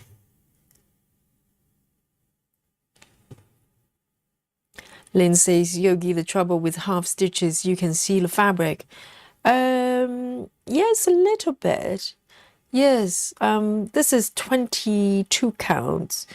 And to be honest, I don't mind it with this piece because it's quite a loose style piece. So I think it works. I actually like the kind of looseness. And to be honest, if I zoom out, you probably can't see it. You can't see the fabric. And also the fabric is stretched out a lot. If I zoom out this far, yes, it is a little bit, but you know, if I give it a gentle wash. But I like the fact that you can see the lines though with this piece.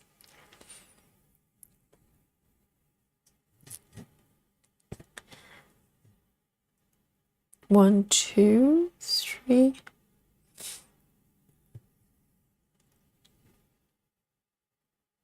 Okay, I've got these three. 1, 2, 3, 4.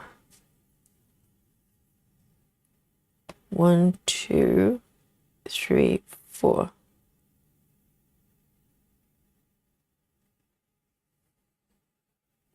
Hmm. 1, 2, 3, 4. 1, 2, 3, 4.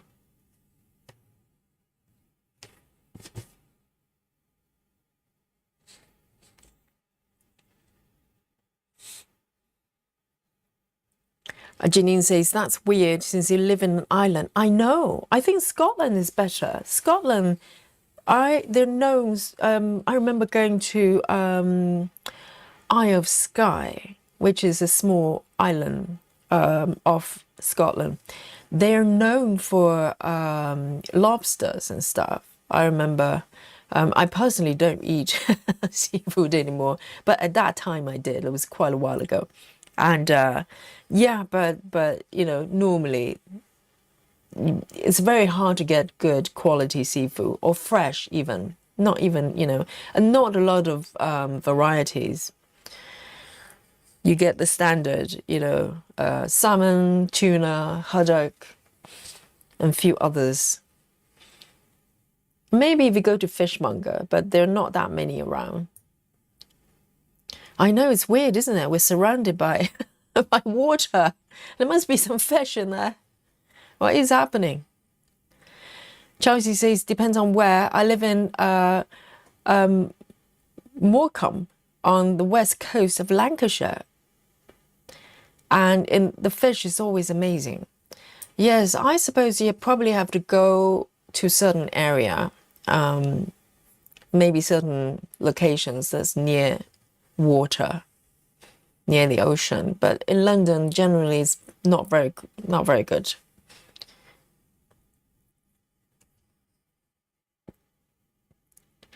Janine says, maybe because you live in a big city. I think probably all cities. Yes, that's true.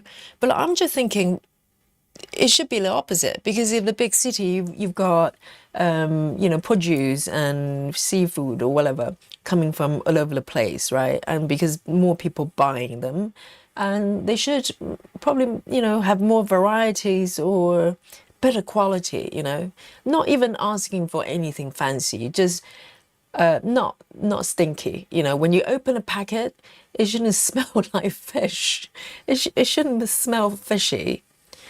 There's not a lot to ask, you know, basic things.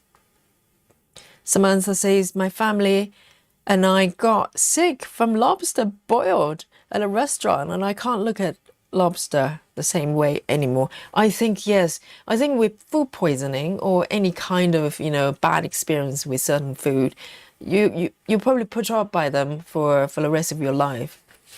Yes, and seafood, if you get sick from seafood, it's pretty bad. It's probably worse than any kind of, you know, food poisoning. Yes, I get it.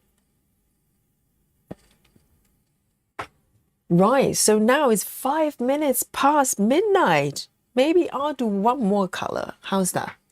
Yes, the bonus color. Here we go. This area is actually quite confetti. You can just tell by how many threads being parked. But I'll go for one more color.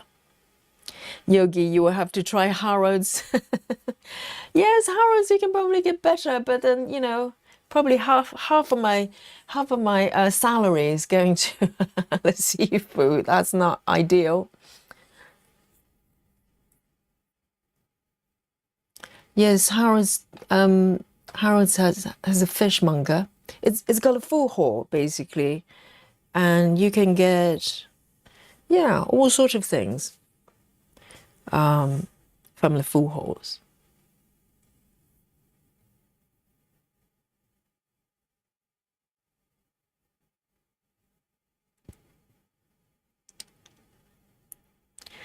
And Shao says, I knew I was pregnant with my son in a restaurant when I got served lobster and promptly threw up. Oh dear, not because of the pregnancy.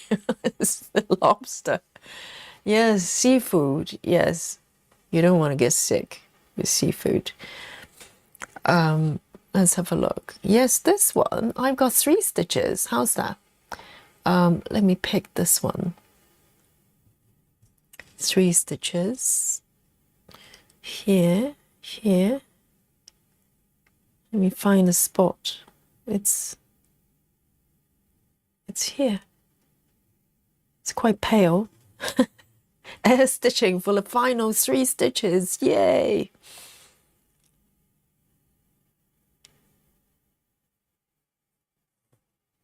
All right then, so this is going to be my final 3 stitches for this piece. Pi bars. Is it some sort of energy bars involving apple? What is it? Sounds exotic. And for your co-worker, how nice of you. Is it birthday? Do not. I hope it's not someone's birthday.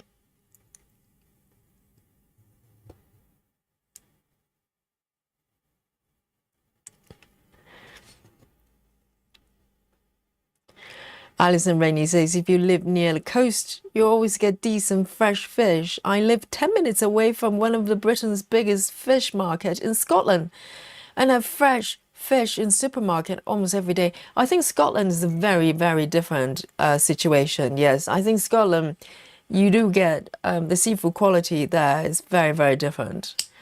I don't know why it's so rubbish for London. In theory, you know, you should be able to ship all sorts of things, because I'm not asking for anything fancy, really just being fresh, you know, that you don't get sick and or so stinky even the cats wouldn't eat it. That's bad, isn't it? Right, so that's this is what I've done today. Okay, let me zoom out a little bit and give you a little bit of a recap. Maybe you weren't here in the beginning. You don't know how I got here. So this is my piece here. This is called dry. I nearly said dry fish. We're talking about seafood. No, this piece is not called dry fish, okay? It's dry flowers, and it's literally about dry flowers. Let me show you. No fish involved, no seafood involved in this piece, okay? Look at that. There's a little cat in the center, okay? But no seafood, no calamari.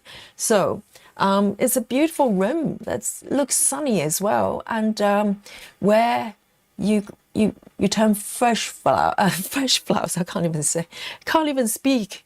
This is late, okay? And fresh flowers into dry flowers so you can keep them for a long, long time. Beautiful room there. And I just love the you know, so whimsical and warm with this piece. And yes, so this piece I'm working on 20 counts, 10 stitches. All right, this is one of the pieces that I started in the beginning of last year when I started my 10 stitching journey. Prior to that, I never used 10 stitches to stitch full coverage. So I'm having fun. This is a mini piece, and let me show you my app here. And first of all, I just want to bring the view back here. So I started filling up that block over there, and color complete. And my plan originally was to do row by row, block by block. But by the time I get to the second row here, I decided to do the full length of this block, 4 blocks, and row by row. But eventually kind of start to stray from that. And now I'm doing vertical color flow. Okay, there's a new one. New variation of color flow. And so I improvise as I go. And let me show you my app here, okay? And I want to give you the number of stitches I've done today. Okay, I started a counter, and this is where I am from the upper left. And are you guys ready? I'm counting down to 3, 2, and 1. Go. This is more like me, isn't it? I don't know whether you were here yesterday. Quite a few of you were here yesterday, and you probably fell off your chair thinking, what is happening to Yogi? You can see it's all and well, okay? It's 150 stitches. That's the normal count. Not 400. Not 400, okay? Oh, no sound. Is it no sound? Yes. I think that the sound is doing well. Busy mom, turn up the volume. Yes, you can hear. Thank God. No sound for me either. That's weird. That is strange. It seems to be okay. Let me have a look. Yeah, my microphone is fine. Everything's fine. And let me have a look. Can you hear me, guys? And if not, I have to wave you a silent goodbye. Yes. So if you can't hear me, and I think some of you can hear me, right? And wherever you are, Yogi signing out, and maybe a silent bye-bye. Yes, yes, some of you can hear. So I don't know what's going on. Maybe it's YouTube. And but wherever you are, okay, enjoy the rest of the day or night, and give me some dolly love. And oh dear, I don't know why that is. Everything seems to be okay on this end. My microphone is working. So good job. This is the end of the stream. And so night night, everyone. Bye bye. I'll see you tomorrow. Bye bye.